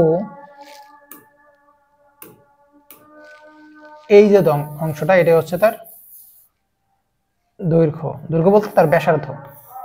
এটা ওবি হতে পারে, ও এই অংশ যেটা আছে ওসি হতে পারে, কিংবা ওয়েও হতে পারে, যে কোনো জিনিস সেম মানগুলো সেমই আসবে। দেন আমরা একটা ত্রিভুজ যদি বৃত্ত যদি আঁকি, এই বৃত্তটা অবশ্যই অবশ্যই ত্রিভুজটাকে তিনটা পয়েন্টেই ছেদ করবে বা স্পর্শ করে যাবে, সেটা হচ্ছে তিনটা শীর্ষ। অর্থাৎ একটা ত্রিভুজ ছিল, এটাকে এমন একটা বৃত্ত আঁকলাম যেটা হচ্ছে তিনটা শীর্ষকেই পরিবৃত্ত, পরিবৃত্ত মানে আছে এটাকে পরাক্রম করে, অর্থাৎ আটকে রাখে। তিনটা একটা বৃত্তর মাঝখানে ত্রিভুজটাকে আমরা আবদ্ধ করে ফেললাম। এই ত্রিভুজের যে কেন্দ্র, ত্রিভুজের কেন্দ্র হলো বৃত্তের যে কেন্দ্রটা, এটাই হচ্ছে পরিকেন্দ্র, অর্থাৎ পরিবৃত্ত। এটাকে বলা হয় আছে এইটা ত্রিভুজ এবিসি, এটার পরিবৃত্ত হচ্ছে এটা, এই পরিবৃত্তের যে কেন্দ্র এটাকে বলা হচ্ছে পরিকেন্দ্র। তো আমরা পরিকেন্দ্র করতে, সেটা হচ্ছে ত্রিভুজের যে কোনো দুইটা। এখন আমরা তিনটা বের করার প্রয়োজন, আমরা যে কোনো দুইটা বের করলেই হবে। অর্থাৎ একদম শুরুতে যেটা আমরা দেখে আসছি যে দুইটা যদি সমান হয় বাকিটা এমনিতেই সমান হবে, এটা না দিলেও হবে, বাট যদি দেই সেটাও মিলবে, সমস্যা নেই। এখন এটা বলছে যে ত্রিভুজের যে কোনো দুইটা বাহু লম্ব দ্বিখণ্ডক। লম্ব দ্বিখণ্ডক মানে হচ্ছে লম্ব পয়েন্ট, অর্থাৎ এই যে বাহুটা থাকবে তার মধ্যবিন্দু লম্ব দ্বিখণ্ডক, মানে দুইটা খণ্ডে ভাগ করছে সমান সমান। লম্ব মানে হচ্ছে আমরা যেটা বললাম যে মধ্যবিন্দুতে একটা লম্ব আঁকবো, যে বিন্দুতে ছেদ করে, অর্থাৎ এই পয়েন্টে কাট করছে, এটাই হচ্ছে ত্রিভুজের পরিকেন্দ্র। এবং তৃতীয় বাহুর লম্ব দ্বিখণ্ডক এই বিন্দুতেই মিলিত হয়, যেটা আমরা দেখাই দিয়েছি অলরেডি, যে 3 নাম্বারটাও যদি আমরা দিই দেন এটাও এখানে মিলবে, সমস্যা নেই। এখানে যেটা এখানে দেখাইছি এটা হচ্ছে আমাদের একটা ত্রিভুজ, এই একটা মধ্যবিন্দু, একটা মধ্যবিন্দু, একটা মধ্যবিন্দু, এখানে একটা লম্ব আঁকা হয়েছে, এখানে একটা লম্ব আঁকা হয়েছে, এখানেও একটা লম্ব আঁকা হয়েছে, এরা যে পয়েন্টে মিলছে ও, এটাই হচ্ছে ত্রিভুজের পরিকেন্দ্র। ওকে, সো এখন আসে হচ্ছে ত্রিভুজের লম্ব কেন্দ্র। লম্ব কেন্দ্রটা কি? সেটা হচ্ছে যে কোন একটা ত্রিভুজ, এটার যে শীর্ষবিন্দুগুলো, অর্থাৎ ত্রিভুজের তিনটা শীর্ষ থাকবে আমরা জানি, এই শীর্ষবিন্দু থেকে বিপরীত যে বাহু আছে, অর্থাৎ ত্রিভুজের যে তিনটা শীর্ষবিন্দু আছে সেখান থেকে যদি আমরা বিপরীত বাহুর উপর অঙ্কিত লম্ব আঁকি, অর্থাৎ এটা ফর এক্সাম্পল আমাদের ত্রিভুজ এবিসি, এ থেকে তার বিপরীত বাহু এ ছিল, তার বিপরীত বাহু কোনটা? বিসি। তার উপর যদি একটা লম্ব আঁকি, লম্ব মানে কি? এই কোণটা 90 ডিগ্রি।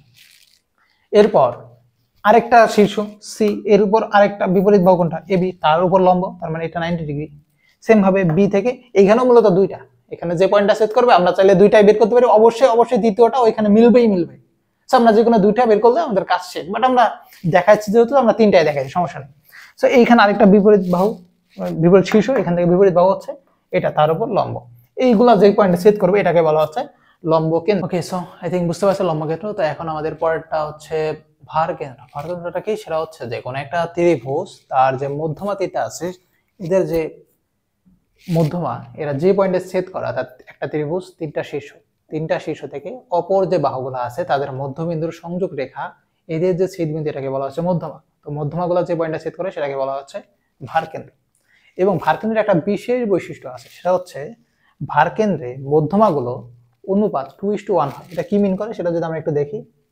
ফর এক্সাম্পল এটা হচ্ছে আমাদের ত্রিভুজ এবিসি এর এই একটা মধ্যমা, সি শীর্ষ থেকে তার বিপরীত বাহু এবি, তার উপর অঙ্কিত যে সংযোগ রেখা বা সংযোগকারী যে রেখাটা আছে, এটা হচ্ছে আমাদের সি এম এবি। এবি বলতে এম হচ্ছে এবি এর মধ্যমা, এটা ডিনোট করতেছে। সেম ভাবে এ পয়েন্ট থেকে তার বিপরীত বাহু বিসি, তাহার উপর অঙ্কিত যে রেখা এটা হচ্ছে মধ্যমা, অর্থাৎ মধ্যবিন্দু সংযোগকারী রেখা। এরা যে পয়েন্টে সেট করছে সেটা হচ্ছে ভার কেন্দ্র, অর্থাৎ মধ্যমা দুইটা সেট করলে অপরটা ওইখানে সেট করবে। এটার জন্য সেম জিনিস, অর্থাৎ যে কোনো দুইটা যদি সেট করে অপরটা অবশ্যই সেট করবে ওইখানেই। তো এই পয়েন্টটা হচ্ছে তাহলে আমাদের মধ্যমাগুলোর ছেদবিন্দু, মানে হচ্ছে ভার কেন্দ্র। এখন ভার কেন্দ্রের বৈশিষ্ট্যটা কি বললাম, যে 2:1 অনুপাতে বিভক্ত করে। এটা কি মিন করে অ্যাকচুয়ালি, সেটা হচ্ছে এই যে দুইটা অংশে ভাগ হয়ে গেল, ছিল হচ্ছে মধ্যমা আমাদের এটা হচ্ছে মধ্যমা ছিল, এটাকে এই অংশ দুইটা অংশে ভাগ করে ফেলছে। এখন এই অংশের দৈর্ঘ্য যদি হয় এক্স, এই অংশের দৈর্ঘ্য হবে 2x, এই অংশের দৈর্ঘ্য যদি হয় ওয়াই, এই অংশের দৈর্ঘ্য হবে হচ্ছে 2y। অর্থাৎ লেন্থ যা হবে এটাকে 2:1 অনুপাতে ভাগ করবে। 2:1 মানে এটার অনুপাতটা 2:1, মান কিন্তু 2:1 না, মানে 2 আর 1 না, মান যে কোনো কিছু হইতে পারে। ফর এক্সাম্পল 2:1 বলছে, 2 এর সাথে 2 গুণ করলাম মানে 4, 1 এর সাথে 2 গুণ করলাম মানে 2, অর্থাৎ এই অংশের দৈর্ঘ্য হচ্ছে 4 মিটার, এই অংশের মান হচ্ছে 2 মিটার। অনুপাত যদি বের করি অর্থাৎ 4/2 অর্থাৎ 2:1, এটাই হচ্ছে অনুপাতটা আসবে। এখন এটা সিগনিফিকেন্ট আমরা এর পরের উপপাদ্য দেখতে পারবো যেটা আসলে কি গুরুত্ব বহন করে। এর জন্য আরেকটা আমাদের বিশেষ বৃত্ত আছে, সেটা হচ্ছে নববিন্দু বৃত্ত। নববিন্দু বৃত্তটা কি, সেটা হচ্ছে একটা বৃত্তের মধ্যে 9টা পয়েন্ট অবস্থান করে, 9টা ইন্ডিভিজুয়াল বিন্দু একটা ত্রিভুজের একটা বৃত্তের উপরেই অবস্থান করে, এটাকে বলা হচ্ছে নববিন্দু বৃত্ত বা 9 পয়েন্ট সার্কেল। কি কি থাকে, ত্রিভুজের 3টা বাহুর মধ্যবিন্দু, অর্থাৎ এই একটা বাহু, এই একটা বাহু, এই একটা বাহু, এদের মধ্যবিন্দু, এই বাহুর মধ্যবিন্দু এটা, এই বাহুর মধ্যবিন্দু এটা, এই বাহুর মধ্যবিন্দু সরি এই বাহুর মধ্যবিন্দু হচ্ছে এটা, এই বাহুর মধ্যবিন্দু হচ্ছে এটা, এই তিনটা, একটা, এই একটা, এই একটা, তিনটা অবস্থান করে। তার মানে 3টা পয়েন্ট আমরা এখানে পেয়ে গেলাম। এই 3টা পয়েন্ট হচ্ছে অবস্থান করে কি কি, 3টা বাহুর মধ্যবিন্দু ত্রয়, মানে 3টা পয়েন্ট অবস্থান করে। শীর্ষবিন্দুগুলো থেকে এই একটা শীর্ষ, এই একটা শীর্ষ, ওই একটা শীর্ষ, শীর্ষবিন্দু থেকে বিপরীত বাহু, এই শীর্ষ থেকে তার বিপরীত বাহু, এই শীর্ষ থেকে তার বিপরীত বাহু, এই শীর্ষ থেকে তার বিপরীত বাহুর উপর অঙ্কিত লম্ব, মানে আমরা যেটাকে লম্ব কেন্দ্র বের করার সময় দেখছিলাম যে বিপরীত শীর্ষ থেকে অপর বাহুর উপর লম্ব রেখা। এদের যে পাদবিন্দু, পাদবিন্দু মানে হচ্ছে যে পয়েন্টে ছেদ করে, অর্থাৎ এই যে লম্বটা আঁকা হয়েছে এটা এই এল পয়েন্টে ছেদ করছে, এটা আঁকা হয়েছে এটা এফ পয়েন্টে, এটা এটাও এল পয়েন্টে ডিনোট করা হবে, একই জিনিস দ্বারা ডিনোট করা হয়েছে। এই পয়েন্ট, এই শীর্ষ থেকে এই রেখাটা এই পয়েন্টে ছেদ করছে, তার 3টা পয়েন্ট, পাদবিন্দু বলতে যে পয়েন্টে ছেদ করছে এই 3টা পয়েন্ট পাওয়া গেল। তার মানে এখানে আরো 3টা, মোট 6টা পয়েন্ট পাওয়া গেছে, আরো 3টা আছে। সেটা কি, ত্রিভুজের লম্ব কেন্দ্র থেকে, লম্ব কেন্দ্র এটা, লম্বগুলো যেখানে ছেদ করছে, লম্ব কেন্দ্র থেকে আমরা যে কালারটা চেঞ্জ করি, লম্ব কেন্দ্র থেকে প্রতিটি শীর্ষর মধ্যবিন্দু, এই কেন্দ্র থেকে প্রতিটি শীর্ষ, এই একটা শীর্ষ, এই একটা শীর্ষ, এই একটা শীর্ষ, এদের যে সংযোগ রেখাংশ, তার মধ্যবিন্দু হয়, মানে এই রেখাটা আমরা বের করলাম, এর যে মধ্যবিন্দু, এই যে রেখাটা বের করলাম তার মধ্যবিন্দু, এই যে রেখাটা বের করলাম তার মধ্যবিন্দু, এই 3টা পয়েন্ট এই বৃত্তের অবস্থা উপরেই অবস্থান করে। তার মানে 1টা 2টা 3টা 4টা 5টা 6টা 7টা 8টা 9টা বিন্দু কিন্তু আমরা অলরেডি পেয়ে গেছি। এই 9টা বিন্দু যেহেতু এই বৃত্তের অবস্থান করে, এর জন্য এটাকে বলা হচ্ছে 9 পয়েন্ট সার্কেল বা নববিন্দু বৃত্ত। এখন এটার কিছু বৈশিষ্ট্য আছে, আমরা পরের স্লাইডে দেখি। সেটা হচ্ছে নববিন্দু বৃত্তের যে ত্রিভুজের লম্ব কেন্দ্র, অর্থাৎ লম্বগুলো যে পয়েন্টে ছেদ করছে সেটা আমরা দেখাইছি। লম্ব কেন্দ্র, পরিকেন্দ্র, সহায়ককারী, সহায়ককারী বলতে সংযোগকারী, এটা সহায়ককারী না, এটা হচ্ছে সংযোগকারী হবে। তো এই হচ্ছে আমাদের পরিকেন্দ্র, এই হচ্ছে আমাদের 9 পয়েন্ট বিন্দু অর্থাৎ নববিন্দু বৃত্ত। এই দুইটা সংযোগকারী যে রেখা, এদের যে মধ্যবিন্দু, অর্থাৎ এই যে রেখা, এই একটা রেখা, এই একটা রেখা, এদের যে মধ্যবিন্দু, এই রেখা, এটা হচ্ছে 9 পয়েন্ট সার্কেলের, এটা হচ্ছে আমাদের যে লম্ব কেন্দ্র, এটা হচ্ছে পরিকেন্দ্র, এদের যে সংযোগ রেখা তার মধ্যবিন্দু, এটাই হচ্ছে আমাদের নববিন্দু বৃত্তের কেন্দ্র। এবং ব্যাসার্ধ কত হবে, ত্রিভুজের পরিমাপ কেন্দ্রের অর্ধেকের সমান। পরিমাপ কেন্দ্র বলতে এদের যে লেন্থ যেটা আছে, এখান থেকে আমরা যে দূরত্বটা কাউন্ট করি, এই একটা, এই একটা, এই একটা, এর যে দূরত্ব হবে তার অর্ধেকের সমান। এখন আমরা আরেকটা উপপাদ্য 10 সেটা দেখি, সেটা হচ্ছে ত্রিভুজের পরিকেন্দ্র, ভরকেন্দ্র ও লম্ববিন্দু। 3টা পয়েন্ট বলছে, পরিকেন্দ্র, ভরকেন্দ্র, লম্ববিন্দু। লম্ববিন্দু বলতে লম্ব কেন্দ্র যেটা, এটা হচ্ছে সমবিন্দু, অর্থাৎ সমবিন্দু বলতে হচ্ছে একটা রেখার উপর অবস্থান করে। অর্থাৎ ত্রিভুজের পরিকেন্দ্র, ভরকেন্দ্র ও লম্বকেন্দ্র সমবিন্দু। অর্থাৎ এখানে যেটা বের করতে বলা হচ্ছে যে আমাদের যে লম্ববিন্দু, পরিকেন্দ্র এস, এটা হচ্ছে সমবিন্দু। তো এখন এটা বের করার জন্য আমরা কি দেখাবো, সেটা হচ্ছে এটা হচ্ছে আমাদের পরিকেন্দ্র, এটা হচ্ছে লম্বকেন্দ্র, এইটা হচ্ছে আমাদের, এই দুটো আমরা কি বলছি যে আগের স্লাইডটা যদি দেখি, নববিন্দু বৃত্তের যে কেন্দ্র সেটা কোথায় থাকে, এটা হচ্ছে পরিকেন্দ্র লম্বকেন্দ্র সংযোগকারী রেখাংশের মাঝখানে। তো এই যে লম্বকেন্দ্র, এটা হচ্ছে পরিকেন্দ্র, এই দুটো সংযোগ রেখা হচ্ছে এসও, এর মাঝখানেরটাই কি হওয়া উচিত, নববিন্দু বৃত্তের কেন্দ্র। এখন এখানে যেটা বলা হচ্ছে যে এটা যদি ভরকেন্দ্র হয় তাহলে কি হবে, সেটা হচ্ছে ত্রিভুজের পরিকেন্দ্র, ভরকেন্দ্র, লম্বকেন্দ্র, সমবিন্দু। অর্থাৎ সমবিন্দু বলতে এই রেখার উপরেই অবস্থান করে, এটা আমরা যদি দেখাতে চাই তাহলে আমরা যদি কোনোভাবে এটা দেখাতে পারি, এটাই হচ্ছে আমাদের ভরকেন্দ্র। ভরকেন্দ্র হলে লাভটা কি, সেটা হচ্ছে আমরা জানি ভরকেন্দ্রে মধ্যমা 2:1 অনুপাতে অন্তর্ভুক্ত হয়। আমরা এইটা দেখাইতে পারি, আমরা তো অ্যাকচুয়ালি ফাইন্ড করে দেখাইতে পারি না যে আমাদের এই পয়েন্টটা হচ্ছে, আমরা ক্যালকুলেশন করে মাপ দিয়ে দেখাই দিলাম এটা এতটুকু, এখানে এতটুকু, এতটুকু, তার মানে এটা হচ্ছে আমাদের এই রেখার উপর অবস্থান করে। এটা তো দেখানোর সুযোগ নেই। আমরা কিভাবে দেখাবো, আমরা লেন্থের অনুপাতটা বের করতে পারি। একদম শুরুর দিকে আমরা যে অনুপাতের কয়েকটা উপপাদ্য দেখে আসছি, যে বাহুর কোণ যদি সমান হয় দেন ত্রিভুজ হচ্ছে সদৃশকোণী, সদৃশকোণী ত্রিভুজের ক্ষেত্রে তাদের যে বাহুর অনুপাত সেটাও সমান থাকে। তো এখন আমরা যে সামহাও এই লাইনটি আবার দেখাইতে পারি যে আমাদের হচ্ছে যে বাহুর যে সদৃশকোণী যদি ত্রিভুজ হয় দেন এই ত্রিভুজের ক্ষেত্রে আমাদের কোণের অনুপাতগুলো সমান থাকবে, তাহলে সদৃশকোণী ত্রিভুজ হবে, সদৃশকোণী ত্রিভুজ হলে বাহুর অনুপাত সমান থাকবে। সেখান থেকে আমরা যদি দেখাইতে পারি যে 2:1 অনুপাতে অন্তর্বিভক্ত করছে, যেটা কিনা আমাদের যে ভারকেন্দ্র করে, তার মানে ওইটা হচ্ছে ভারকেন্দ্র। আর যদি ভারকেন্দ্র হয় দেন পরিকেন্দ্র লম্বকেন্দ্র তো মিলাই ফেলছি অলরেডি, বাকি যে রয়েছে কোনটা ভরকেন্দ্র, এটা যদি দেখাই দিতে পারি তাহলে আমাদের উপপাদ্য শেষ। তো এখন এটা এখানে জাস্ট বিশেষ নির্বাচন আকারে এখানে লিখে দিছে যে ত্রিভুজ এবিসি এর লম্ববিন্দু হচ্ছে ও, পরিকেন্দ্র এস, ইপি হচ্ছে একটা মধ্যমা, মধ্যমা আমরা জানি মধ্যমা হচ্ছে ভরকেন্দ্র 2:1 অনুপাতে অন্তর্ভুক্ত হয়। তো এখন যদি আমরা এটাই দেখাবো, এখন দেখানোর জন্য আমরা এটা দেখাবো যে 2:1 অনুপাতে অন্তর্ভুক্ত করে। এখন তাহলে কি হবে, এটা হচ্ছে ভরকেন্দ্র হবে। ভরকেন্দ্র কত, সেটা হচ্ছে আমরা জি ধরে নিয়েছি। এখন দেখি আসলে আমরা প্রমাণটা আমরা কিভাবে করব। এটা হচ্ছে এই অংশে আমরা দেখি ত্রিভুজ এবিসি এর লম্ববিন্দু আছে। ওকে, আমরা কালারটা চেঞ্জ করে নিই তাহলে দেখতে সহজ হবে আমাদের। তো এটা হচ্ছে আমাদের লম্ববিন্দু, ও থেকে এ শীর্ষের দূরত্ব ও এ, অর্থাৎ এই যে ও যেটা আছে সেখান থেকে শীর্ষের দূরত্ব হচ্ছে ও এ, এবং পরিকেন্দ্র এস থেকে এ শীর্ষের বিপরীত বাহু বিসি, পরিকেন্দ্র এস এখান থেকে বিপরীত বাহু অর্থাৎ বিসি তার দূরত্ব হচ্ছে এসপি। এটা কার সমান হবে, সেটা হচ্ছে দূরত্ব হচ্ছে এসপি, এটা হচ্ছে ও ইকুয়ালস টু 2 ইন্টু এসপি, অর্থাৎ এই যে দূরত্বটা আছে এটা হবে হচ্ছে 2 ইন্টু এসপি। এসপি মানে হচ্ছে এস থেকে পি এর যে দূরত্ব, ও এ হচ্ছে এই অংশ থেকে এই অংশের দূরত্ব, অর্থাৎ আমাদের যে লম্বকেন্দ্র আছে আমরা আগে দেখে আসলাম যে মধ্যবিন্দু হচ্ছে ছেদ করে, তার মানে মধ্যবিন্দুতে যদি ছেদ করে এই এক পাশে যতটুকু থাকবে অপর পাশে তার দ্বিগুণ থাকবে, অর্থাৎ টোটালি যেটা থাকবে সেটা হচ্ছে দ্বিগুণ, তার অর্ধেক করা হচ্ছে 1 ভাগ, আর টোটাল থাকা মানে হচ্ছে 2 ভাগ। তো এখানে 2 ও ইকুয়ালস টু 2 এসপি এখান থেকে আসে। এখন যেহেতু এডি ও এসপি উভয়ই বিসি এর উপর লম্ব, এটা কি মিন করতেছে যে এডি, এটা হচ্ছে এডি, এটা হচ্ছে এসপি, দুইটাই কিন্তু আমরা দেখতে পাচ্ছি যে বিসি এর উপর লম্ব। এটা হলে আসলে লাভটা কি, সেটা হচ্ছে এই দুটো সমান্তরাল রেখা, অর্থাৎ আমি বললাম এই একটা রেখা এই একটা রেখা, দুইজনই আবার এটার সাথে সমান কোণে আছে, তার মানে এই দুইটা হচ্ছে মানে এই কোণ আর এই কোণটা সমান যদি হয় তার মানে অবশ্যই এই রেখা আর এই রেখা সমান্তরাল।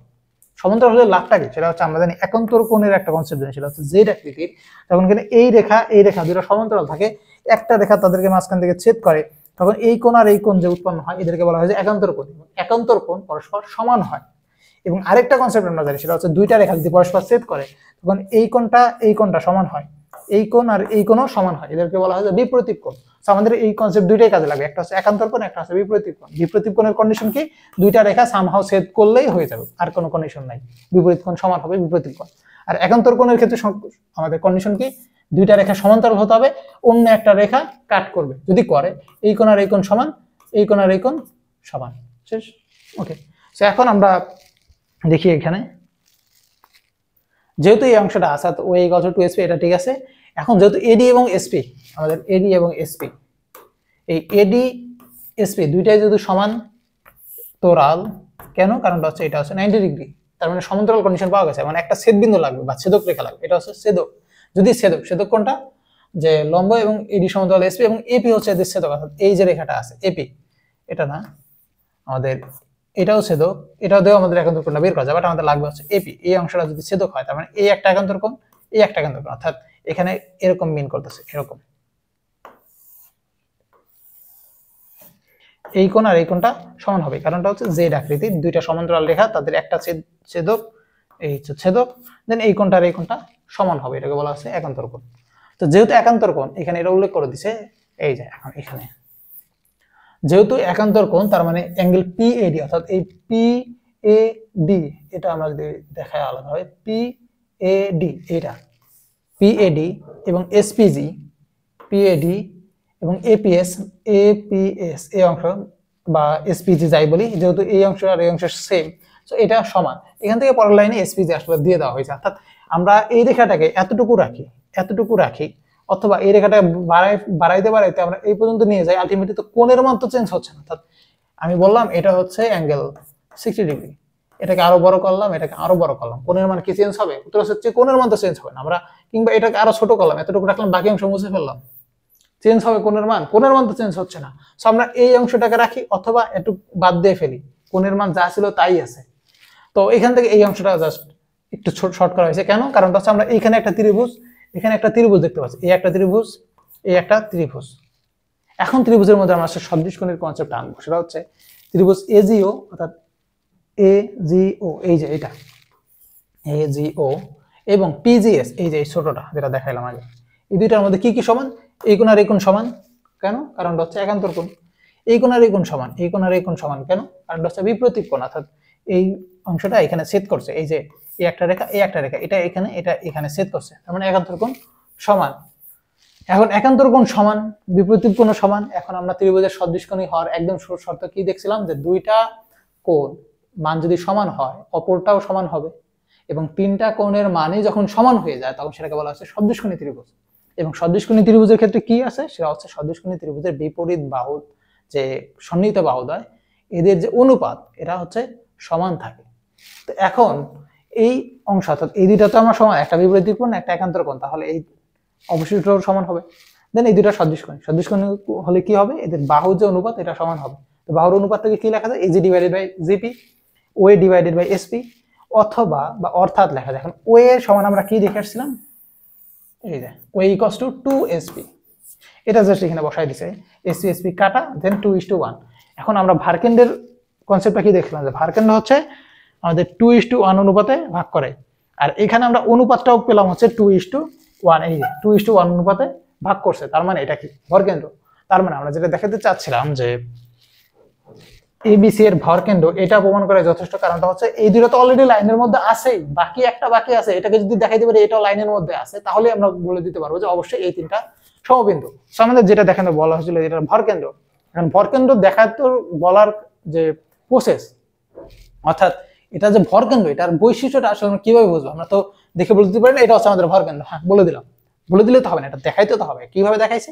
যে এটার অনুপাত, অর্থাৎ এটা মধ্যমাকে যে অনুপাতে ভাগ করছে সেটা হচ্ছে 2:1, এবং 2:1 অনুপাতে ভাগ করতে পারে এরকম একটা বিন্দুই আছে, সেটা কি? সেটা হচ্ছে ভরকেন্দ্র। তার মানে অবশ্যই অবশ্যই এটা ভরকেন্দ্র। আর আমরা প্রমাণও এটাই করতে চাইছি যে আমাদের এটা যদি ভরকেন্দ্র দেখাইতে পারি তাহলে কিন্তু আমাদের প্রমাণটা শেষ। আমরা এটা কিন্তু দেখাই ফেলছি অলরেডি। এখন আমাদের আরেকটা উপপাদ্য আসে, সেটা হচ্ছে ব্রহ্মগুপ্তের উপপাদ্য, আরেকজন সায়েন্টিস্টের নাম। তো ব্রহ্মগুপ্তের উপপাদ্যটা আসলে কি বলছে? সেটা হচ্ছে যে বৃত্তে অন্তর্লিখিত কোন চতুর্ভুজ, এতক্ষণ ত্রিভুজ নিয়ে আলোচনা করছি, এখন আমরা চতুর্ভুজে চলে আসছি। তো চতুর্ভুজের কর্ণ দুইটি যদি পরস্পর লম্ব হয়, এটা হচ্ছে কন্ডিশন, পরস্পর লম্ব হয়, তবে তাদের ছেদবিন্দু হতে কোনো একটা বাহু, যে কোনো বাহু হতে পারে, যে কোনো বাহুর উপর অঙ্কিত লম্ব বিপরীত বাহুকে দ্বিখণ্ডিত করে, মানে সমান দুইটা অংশে ভাগ করে। ফলে এটা এবি, এটাকে আরেকটা রেখা আসলো, এই অংশ আর এই অংশ, এটা মনে করেন পুরাটা হচ্ছে 10 মিটার, এটাকে 5 মিটার, এটাকেও 5 মিটার অংশে ভাগ করবে, অর্থাৎ সমদ্বিখণ্ডিত করবে। এটা হচ্ছে আমাদের দেখানো লাগবে। ওকে, এখন বিশেষ নির্বাচন অংশে কি আছে আমরা একটু দেখি। যে বৃত্তে অন্তর্লিখিত এবিসিডি চতুর্ভুজ, এ বি সি ডি চতুর্ভুজ। কর্ণ মানে আছে বিপরীত শীর্ষে সংযোগকারী রেখা, এ থেকে সি, বি থেকে ডি সংযোগকারী রেখা, যদি কিনা পরস্পর লম্ব হয়, তার মানে এই যে কোণ, এই যে মাঝখানের অংশটা, অর্থাৎ এটা, এই কোণ, এটা এবং এটা যদি লম্ব হয়, অর্থাৎ এই হচ্ছে আমাদের একটা কর্ণ, এই হচ্ছে আমাদের আরেকটা কর্ণ, মধ্যবর্তী কোণ হচ্ছে যদি 90 ডিগ্রি হয়, দেন পরস্পরকে লম্ব ছেদ করছে। এখন ছেদ করলে আমরা কি বলছি? যে ছেদ বিন্দু সেখান থেকে যে কোনো একটা কোন বাহুর উপর অঙ্কিত লম্ব, অর্থাৎ এখান থেকে এই লম্বটা আঁকা হয়েছে, এটা হচ্ছে এই বাহুর উপর। আমরা চাইলে এই বাহুর উপর রাখতে পারতাম, কোনো ব্যাপার না। যে কোনো বাহুর কথা বলছে মানে এটাও পারতাম, এটাও পারতাম, এদিকে এদিকে যে কোনো দিকে পারতাম, সবগুলোর ক্ষেত্রে অ্যান্সারটা সেম আসতো। সো এখানে যেটা করা হয়েছে, একটা, আমরা তো সবগুলা কেস দেখাবো না, কারণ এখানে অনেকগুলো ভেরিয়েশন আসবে। সো একটা কেস যেটা দেখানো হয়েছে যে এই বিসির উপর লম্বা আঁকা হয়েছে, সেটা হচ্ছে এম ই। এটা যদি হয়, দেন এটাকে পিছন দিকে বর্ধিত করতে বলছে, অর্থাৎ উপপাদ্য হয় তখন তাদের ছেদবিন্দু হতে কোনো বাহুর উপর অঙ্কিত লম্ব বিপরীত বাহুকে দ্বিখণ্ডিত করে। অর্থাৎ বিপরীত বাহু কোনটা আছে? এটার এই পাশে হচ্ছে আমরা আঁকছি, মানে এটাকে বর্ধিত করছি, তাহলে তার বিপরীত কোনটা? এটাকে হচ্ছে অর্ধ অংশে ভাগ করা, অর্থাৎ দ্বিখণ্ডিত করা, অর্থাৎ এই অংশ এই অংশের অর্ধেক অর্ধেক অংশে ভাগ করে, এটা দেখাতে বলছে। অর্থাৎ এই অংশে যেহেতু আমরা ভরি দিয়ে করছি তার বিপরীত কোনটা এডি, এডির অর্ধেক কত এফ এফ বি, এটা হচ্ছে আমাদের দেখাতে হবে। ওকে, এখন আমরা দেখাই কিভাবে দেখাইছি। সেটা হচ্ছে আমরা একই চাপ, এখানে আমাদের কয়েকটা উপপাদ্য কাজে লাগবে। সেটা হচ্ছে বৃত্তের ক্ষেত্রে আমরা চাপ বলতে যেটা বোঝাই, এই একটা একটা এ বিন্দু, এটা হচ্ছে বি বিন্দু, এ হচ্ছে সেন্টার, এই একটা বৃত্তস্থ কোণ, এই আরেকটা বৃত্তস্থ কোণ, তখন এই কোণ এটা ধরলাম সি, এটা হচ্ছে ডি, অর্থাৎ angle A C D A C B equals to angle A D B. এটা হবে কারণটা হচ্ছে একই চাপের দ্বারা, একই চাপের অন্তর্গত বা একই চাপের উপর দণ্ডায়মান চাপ কোণটা এবি, এর উপর দণ্ডায়মান বৃত্তস্থ সকল কোণ পরস্পর সমান হবে। এটা আমাদের একটা উপপাদ্য ছিল। সেম ভাবে এখানে যদি আরো একটা উপপাদ্য অ্যাঙ্গেল আসতো, এই কোণের মানটাও সেম হতো, এটা যদি আরো একটা আসতো, এটার মানও সেম হতো। অর্থাৎ একই চাপের উপর দণ্ডায়মান সকলকে আমাদের যে বৃত্তস্থ কোণ সবগুলো আছে পরস্পর সমান হয়, এটাকে আমাদের একটা উপপাদ্য আসছে, এটা আমরা জানি। এবং এই চাপের কারণে আমাদের যে আরো কয়েকটা কন্ডিশন আছে, সেটা হচ্ছে আমরা একটু পরে দেখতেছি, আগে এটা দেখি এন্ড দেন বাকিটা পরে দেখবো। তো এখানে যেটা বলছে যে যেহেতু একই চাপের উপর দণ্ডায়মান একই চাপ সিডি, সিডি কোথায় এই সিডি, এটার উপরে একটা কোণ এই আরেকটা কোণ, এই দুইটা পরস্পর সমান, এখানে যদি আরেকটা থাকতো এটা পরস্পর সমান হতো। এখন বাকি যে আরেকটা আছে সেটা কি উপপাদ্য, যেটা করলাম যে বাকি উপপাদ্য আরো কয়েকটা লাগবে। সেটা হচ্ছে আমরা যেটা জানি যে কোন একটা ত্রিভুজ, তার এটা আমাদের মোস্ট প্রবাবলি ক্লাস 8-এ আছে অথবা জেনারেল ম্যাথ আমাদের উপপাদ্যটা আছে। সেটা হচ্ছে যে সমান সমান বাহুর বিপরীত কোণটায় পরস্পর সমান হয়। মানে কি, এই ত্রিভুজ এবিসি, এটার এই এবি বাহু এবং বিসি এসি বাহু যদি কিনা পরস্পর সমান হয়, তাহলে অ্যাঙ্গেল বি অ্যাঙ্গেল সি এই দুটো সমান হবে। অথবা যদি কিনা একটা ত্রিভুজ এবিসি, এটার অ্যাঙ্গেল বি অ্যাঙ্গেল সি এই দুইটা পরস্পর সমান হয়, তাহলে এই বাহু, এটার বিপরীত বাহু কোনটা, এটার বিপরীত বাহু এটা, এই দুইটাও পরস্পর সমান হবে। তো ভাইস ভার্সা, পিথাগোরাসের ক্ষেত্রে আমরা যেমনটা দেখে আসলাম যে যদি কিনা এটা একটা সমকোণী ত্রিভুজ হয়, দেন এটার উপর অঙ্কিত বর্গক্ষেত্রের ক্ষেত্রফল এই দুইটার ক্ষেত্রফলের যোগফলের সমষ্টির সমান হবে বা যোগফলের সমান হবে। আর যদি কিনা এরকম কোনো কিছু থাকে যে একটার উপর অঙ্কিত বর্গক্ষেত্রের ক্ষেত্রফল অপর যে দুইটা আছে তাদের উপর অঙ্কিত বর্গক্ষেত্রের ক্ষেত্রফলের সমষ্টির সমান, সেক্ষেত্রে এটা হচ্ছে 90 ডিগ্রি। তো এখানেও সেম, যদি কিনা বাহুর অনুপাত সেম হয় তাহলে কোণ সমান, যদি কোণের অনুপাত সেম হয় তাহলে বাহু সমান। তো অনুপাত বলতে এখানে মানও সেম থাকবে। এই উপপাদ্যটা আমরা, এই দুটো উপপাদ্য আমাদের এখানে কাজে লাগবে। আর আগেরটা তো দেখাই দিলাম যে আমাদের একই চাপের উপর দণ্ডায়মান কোণ, বৃত্তস্থ কোণ অবশ্যই সবগুলো সমান হয়। তো এখন সমান যদি থাকে, এখন দেখা যাচ্ছে যে একই চাপ সিডি এর উপর দণ্ডায়মান হলে একই চাপ এটার উপর দণ্ডায়মান, এই কারণে হচ্ছে সিএফ সিবিডি সিএএফ এগুলা সমান, এবং একান্তর কোণ বা বিপরীত কোণ হওয়ার কারণে হচ্ছে আমাদের এটা সমান, এই একটা রেখা এটা সমান, এবং এই কোণ আর এই কোণ সমান। ওকে, এখন বাকি যে অংশটা আছে অর্থাৎ সিবিএম সিএমই, সিবিএম কোথায় সিবিএম, এটা সিএমই সিএমই, এটা সমান। কারণটা কি, এটা হচ্ছে পূরক কোণ। পূরক কোণ ক্ষেত্রে আমরা যেটা জানি যে পূরক কোণ মানে হচ্ছে যে দুইটা কোণের সমষ্টি হচ্ছে 90 ডিগ্রি হয়। অর্থাৎ ফর এক্সাম্পল আমাদের একটা কোণ আছে 30 ডিগ্রি, এটার পূরক কোণ হবে হচ্ছে 60 ডিগ্রি। কিভাবে, এই দুটো যোগ করলে 90 ডিগ্রি হবে। তো এখন এই সিবিএম কোণটা এই সিবিএম এবং সিএমই কোণটা এই দুইটা, এখন এই দুইটা কোণের যোগফল এই দুইটা পরস্পর সমান হবে। কেন, কারণটা হচ্ছে এই অংশটা যদি আমরা একটু আইডেন্টিফাই করি, এটা হচ্ছে এক্স, এটা হচ্ছে 90 ডিগ্রি, তাহলে এটা অবশ্যই ওয়াই। এটা যদি ওয়াই হয়, এই অংশ যদি একটা লম্ব রেখা আঁকি, যেটা আমরা শুরুতে দেখে আসছি, এই অংশ থেকে একটা লম্ব আঁকা হয়েছে, তার মানে এটা হচ্ছে 90 ডিগ্রি, এটা 90 ডিগ্রি, এটা এক্স, তার মানে এটা অবশ্যই কি ওয়াই। অর্থাৎ এই দুইটা সমষ্টিও 90 ডিগ্রি, এই দুইটা সমষ্টিও 90 ডিগ্রি। কারণটা হচ্ছে ত্রিভুজের তিন কোণ সমষ্টি 180 ডিগ্রি। একটা যদি 90 হয়, বাকি দুইটা মিলে অবশ্যই 90 ডিগ্রি হতে হবে। সো অবশিষ্ট দুইটা মিলে যদি 90 ডিগ্রি হয়, তার মানে তারা কি পূরক কোণ। সো এখানে এই কারণে হচ্ছে আমাদের যে বিএমই এর পূরক কোণ, এই কারণে সিবিএম অর্থাৎ এইটা এবং সিএমই এই দুইটা পরস্পর সমান। আবার এইটার সাথে এটা কি বিপরীত কোণ, তার মানে এটাও পরস্পর সমান। অর্থাৎ এটা যদি এক্স হয়, এটাও এক্স, এটা এক্স হলে এটাও এক্স। আর এটা সমান কেন, কারণটা হচ্ছে এরা একই চাপ সিডি তার উপর দণ্ডায়মান কোণ। তো এখানে একই সাথে মূলত অনেকগুলো আমাদের কনসেপ্ট কাজে লাগছে। সুতরাং এখান থেকে যেটা লেখা যাচ্ছে M A F, M A F কোনটা, M A F, F M A অর্থাৎ এই কোণ, এই দুইটা সমান। এটা সমান কারণটা হচ্ছে এই দুইটা একই চাপের উপর, এটা সমান কারণটা হচ্ছে এই দুইটা বিপরীত কোণ, এটা আর এটা সমান কারণটা হচ্ছে এটা আর এইটা, এই দুটো হচ্ছে বিপরীত কোণ। তার মানে বিপরীত কোণ বলে এই দুইটা সমান, এটার সাথে এটা বিপরীত, সরি এই দুটো হচ্ছে পূরক কোণ এই কারণে সমান, এই দুটো হচ্ছে বিপরীত কোণ এই কারণে সমান, এইটা এটা আর এটা সমান, মানে এইটা আর এই এক্স অ্যাঙ্গেল বি এবং অ্যাঙ্গেল এ যেটা আছে এই দুটো সমান কারণটা হচ্ছে এরা একই চাপের উপর। তার মানে একসাথে তিনটা কন্ডিশনের কারণে তিনটা আলাদা আলাদা কোণ সমান হচ্ছে। এখন সমান হওয়ার জন্য কি বলছিলাম আমরা, যে কোণের মান যদি সমান হয় তাহলে বিপরীত বাহুর অনুপাত বিপরীত বাহুদ্বয় পরস্পর সমান হয়, আর যদি বাহুদ্বয় সমান হয় তাহলে কোণও সমান হয়। এখন এখানে আমরা কি দেখতে পাচ্ছি, এই কোণ সমান এই কোণ সমান, তার মানে এই বাহু আর এই বাহু সমান।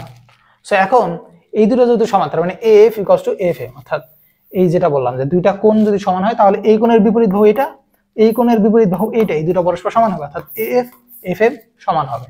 এখানে এই লাইনটা লিখে দেওয়া হয়েছে। অনুরূপ ভাবে অর্থাৎ সিমিলারলি আমরা একদম শুরু দেখাইছিলাম যে আসলে সবগুলো তো ক্যালকুলেশন করে দেখা না, কারণ এরকম এটা যদি দেখাইতে চাই এখানে আরো 5-6 লাইন করা লাগবে, এবং 5-6 লাইনের মধ্যে এরকম প্রত্যেক লাইনে তিনটা দুটো করেশন, কারণ এটা সমান, এটা সমান, এটা সমান, এরকম বিভিন্ন রকম কনসেপ্ট আসবে। তো আমরা এত প্যাসেজ দরকার নেই, আমরা জাস্ট সিমিলারলি লিখে দেবো যে একইভাবে অনুরূপভাবে দেখানো যায় অ্যাঙ্গেল এফডিএম বিসিএম এটা সমান, এই কারণে এই দুইটা ত্রিভুজের মধ্যে এফডি এবং এফএম সমান। এখন আমাদের প্রমাণটা কি ছিল, প্রমাণটা ছিল হচ্ছে এফ ইকুয়ালস টু এফডি এটা সমান, বাট আমরা বের কি করলাম, আমরা এফ ইকুয়ালস টু এফডি সমান এটা বের করলাম। কিভাবে করলাম, প্রথম অংশ থেকে বের করছে F equals two FM, F এবং এফএম সমান, আবার এফএম আর এফডি সমান, অর্থাৎ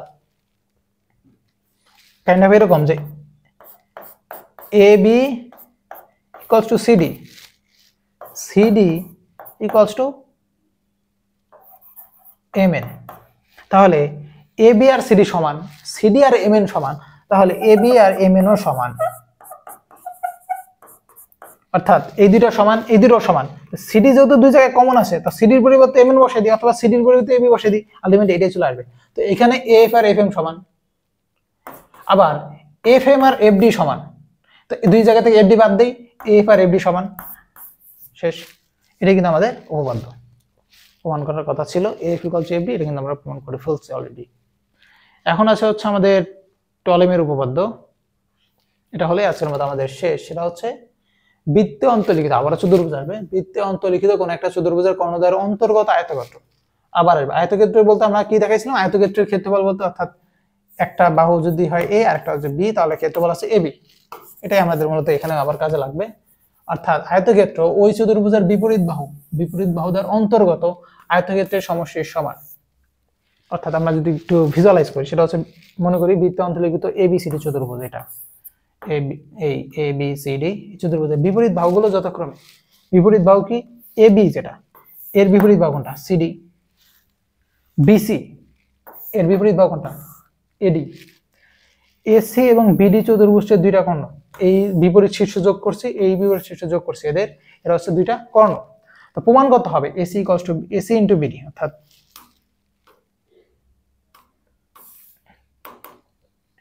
এসি ইনটু বিডি মানে হচ্ছে অন্তর্গত আয়তক্ষেত্র ওই চতুর্ভুজের বিপরীত বাহুদার অন্তর্গত আয়তক্ষেত্রের সমষ্টির সমান যোগ করা। তো এখন এই যে অংশটা আছে যে AC into BD, AC into BD বলতে হচ্ছে ক্ষেত্রফল, যেটা আমরা বের করছি যে ক্ষেত্রফল হচ্ছে দৈর্ঘ্য গুণ প্রস্থ, অর্থাৎ এ ইনটু বি, আর এখানে তো এবি না, এখানে আছে দৈর্ঘ্য, সেটা হচ্ছে এসি ইনটু বিডি, অর্থাৎ এই এসি ইনটু বিডি, অর্থাৎ কর্ণদ্বয়ের অন্তর্গত আয়তক্ষেত্র, মানে কর্ণ দুইটা যদি কোনো একটা আয়তক্ষেত্রের বাহু নির্দেশ করে তখন তাদের যে ক্ষেত্রফল সেটা হচ্ছে কর্ণ দুইটার দৈর্ঘ্যের গুণফল। দৈর্ঘ্য কি, একটা হচ্ছে এসি আর একটা হচ্ছে বিডি, তো এই দুইটার গুণফল হবে কার সমান, এবি ইনটু সিডি, এবি কোনটা এই একটা এবি ইনটু সিডি কোনটা এই সি এই ডি, অর্থাৎ বিপরীত যে বাহু দুইটা আছে এদের অন্তর্গত আয়তক্ষেত্র, অর্থাৎ এই দুইটা যদি কোনো একটা আয়তক্ষেত্রের বাহু নির্দেশ করে তাহলে তার ক্ষেত্রফল কত হবে, দুইটার গুণফল সিম্পল, একটা হচ্ছে এবি একটা হচ্ছে সিডি, এবং অপর দুইটা অর্থাৎ বিসি ইনটু এডি, এদের যে অন্তর্গত আয়তক্ষেত্র তাদের ক্ষেত্রফল তার সমষ্টির সমান, সমষ্টি বলতে প্লাস, শেষ। এটা হচ্ছে আমাদের দেখাতে হবে। এখন দেখি আমরা, এটা একটু লেন্দি, তো আমরা একটু স্টেপ বাই স্টেপ দেখি। এটা প্রথমে আছে যে অ্যাঙ্গেল বিএসি, অ্যাঙ্গেল ডিএসি এটাকে ছোট ধরে নিই, অর্থাৎ অ্যাঙ্গেল বিএসি যেটা আছে বিএসি, এটা যেটা, এটা কিন্তু আমরা ডিএসি এটা থেকে ছোট ধরে নিই। ছোট ধরলে কি হবে? ছোট ধরলে এই অংশটাকে আমরা দুইটা অংশে ভাগ করতে পারি। আর যদি এটা বড় হতো, এটা যদি ছোট ধরতাম, তাহলে এটাকে বড় ধরে এটাকে আমরা দুই অংশে ভাগ করতাম। এই কারণে সো ছোট ধরে নিয়ে এডি রেখাংশের সাথে অ্যাঙ্গেল বিএসি সমান করে, অর্থাৎ এডি যে রেখাটা আছে, এডি কোথায় আছে? এই এডি, এডি রেখার সাথে বা রেখাংশ, দুটো রেখা তো না, রেখাংশ, এডি রেখাংশের সাথে অ্যাঙ্গেল বিএসি, বিএসি কোনটা? এই এটা, এটার মান কত? এক্স, এর সমান করে ডিএপি, এই ডিএপি এটা কিন্তু ছিল না, এটা আমরা মাত্র আঁকছি। ডিএপি যদি আঁকি দেন কেন, কিভাবে আঁকলাম সেটা হচ্ছে এপি রেখা বিডি কর্ণকে পি বিন্দুতে ছেদ করা, অর্থাৎ এই যে আমরা কোনটা আঁকলাম এক্স কোণের সমান করে, এটা আমাদের যে বিডি কর্ণটা আছে তাকে হচ্ছে পি বিন্দুতে ছেদ করে। এখন অঙ্কন যে আমরা করলাম, কিভাবে অঙ্কন করছে? বিএসসি আর ডিএপি সমান, অর্থাৎ বিএসসি সমান ডিএপি। কেন সমান? কারণ এটা হচ্ছে আঁকছি এইভাবে, অর্থাৎ অঙ্কন অনুসারে, এটা কিন্তু কোনো থিওরি না, কোনো কনসেপ্ট না, আমরা আঁকছি এইভাবে। অর্থাৎ আমাদের একটা কোণ দেওয়া আছে 60 ডিগ্রি, বলছে আরেকটা কোণ আঁকো 60 ডিগ্রি, আমরা আরেকটা কোণ এঁকে দিছি, এই দুইটা সমান কেন? কারণ আমরা আঁকছি 60 ডিগ্রি, অর্থাৎ আঁকার সময় আমরা 60 ডিগ্রি ধরে আঁকছি, এই দুটো এমনিতেই সমান, আমাদের কোনো থিওরি লাগবে না, আমরা আঁকছি 60 ডিগ্রি। সো এখানে যেহেতু আমরা বলেই দিছি যে আমরা সমান করে হচ্ছে এটা আঁকছি যেন এই অংশ পি বিন্দুতে ছেদ করে, এবং ডিএপি কার সমান করে আঁকছি? বিএসসি সমান, আমাদের তো আলাদা করে বলা কিছু না, দুইটা তো আঁকছি সমান করে। এখন বলছে উভয় পক্ষে অ্যাঙ্গেল সিএপি যোগ করে পাই। এখন এটা কেন যোগ করতেছে এটা আমরা একটু পরে দেখলেই বুঝতে পারবো কেন যোগ করছে আসলে।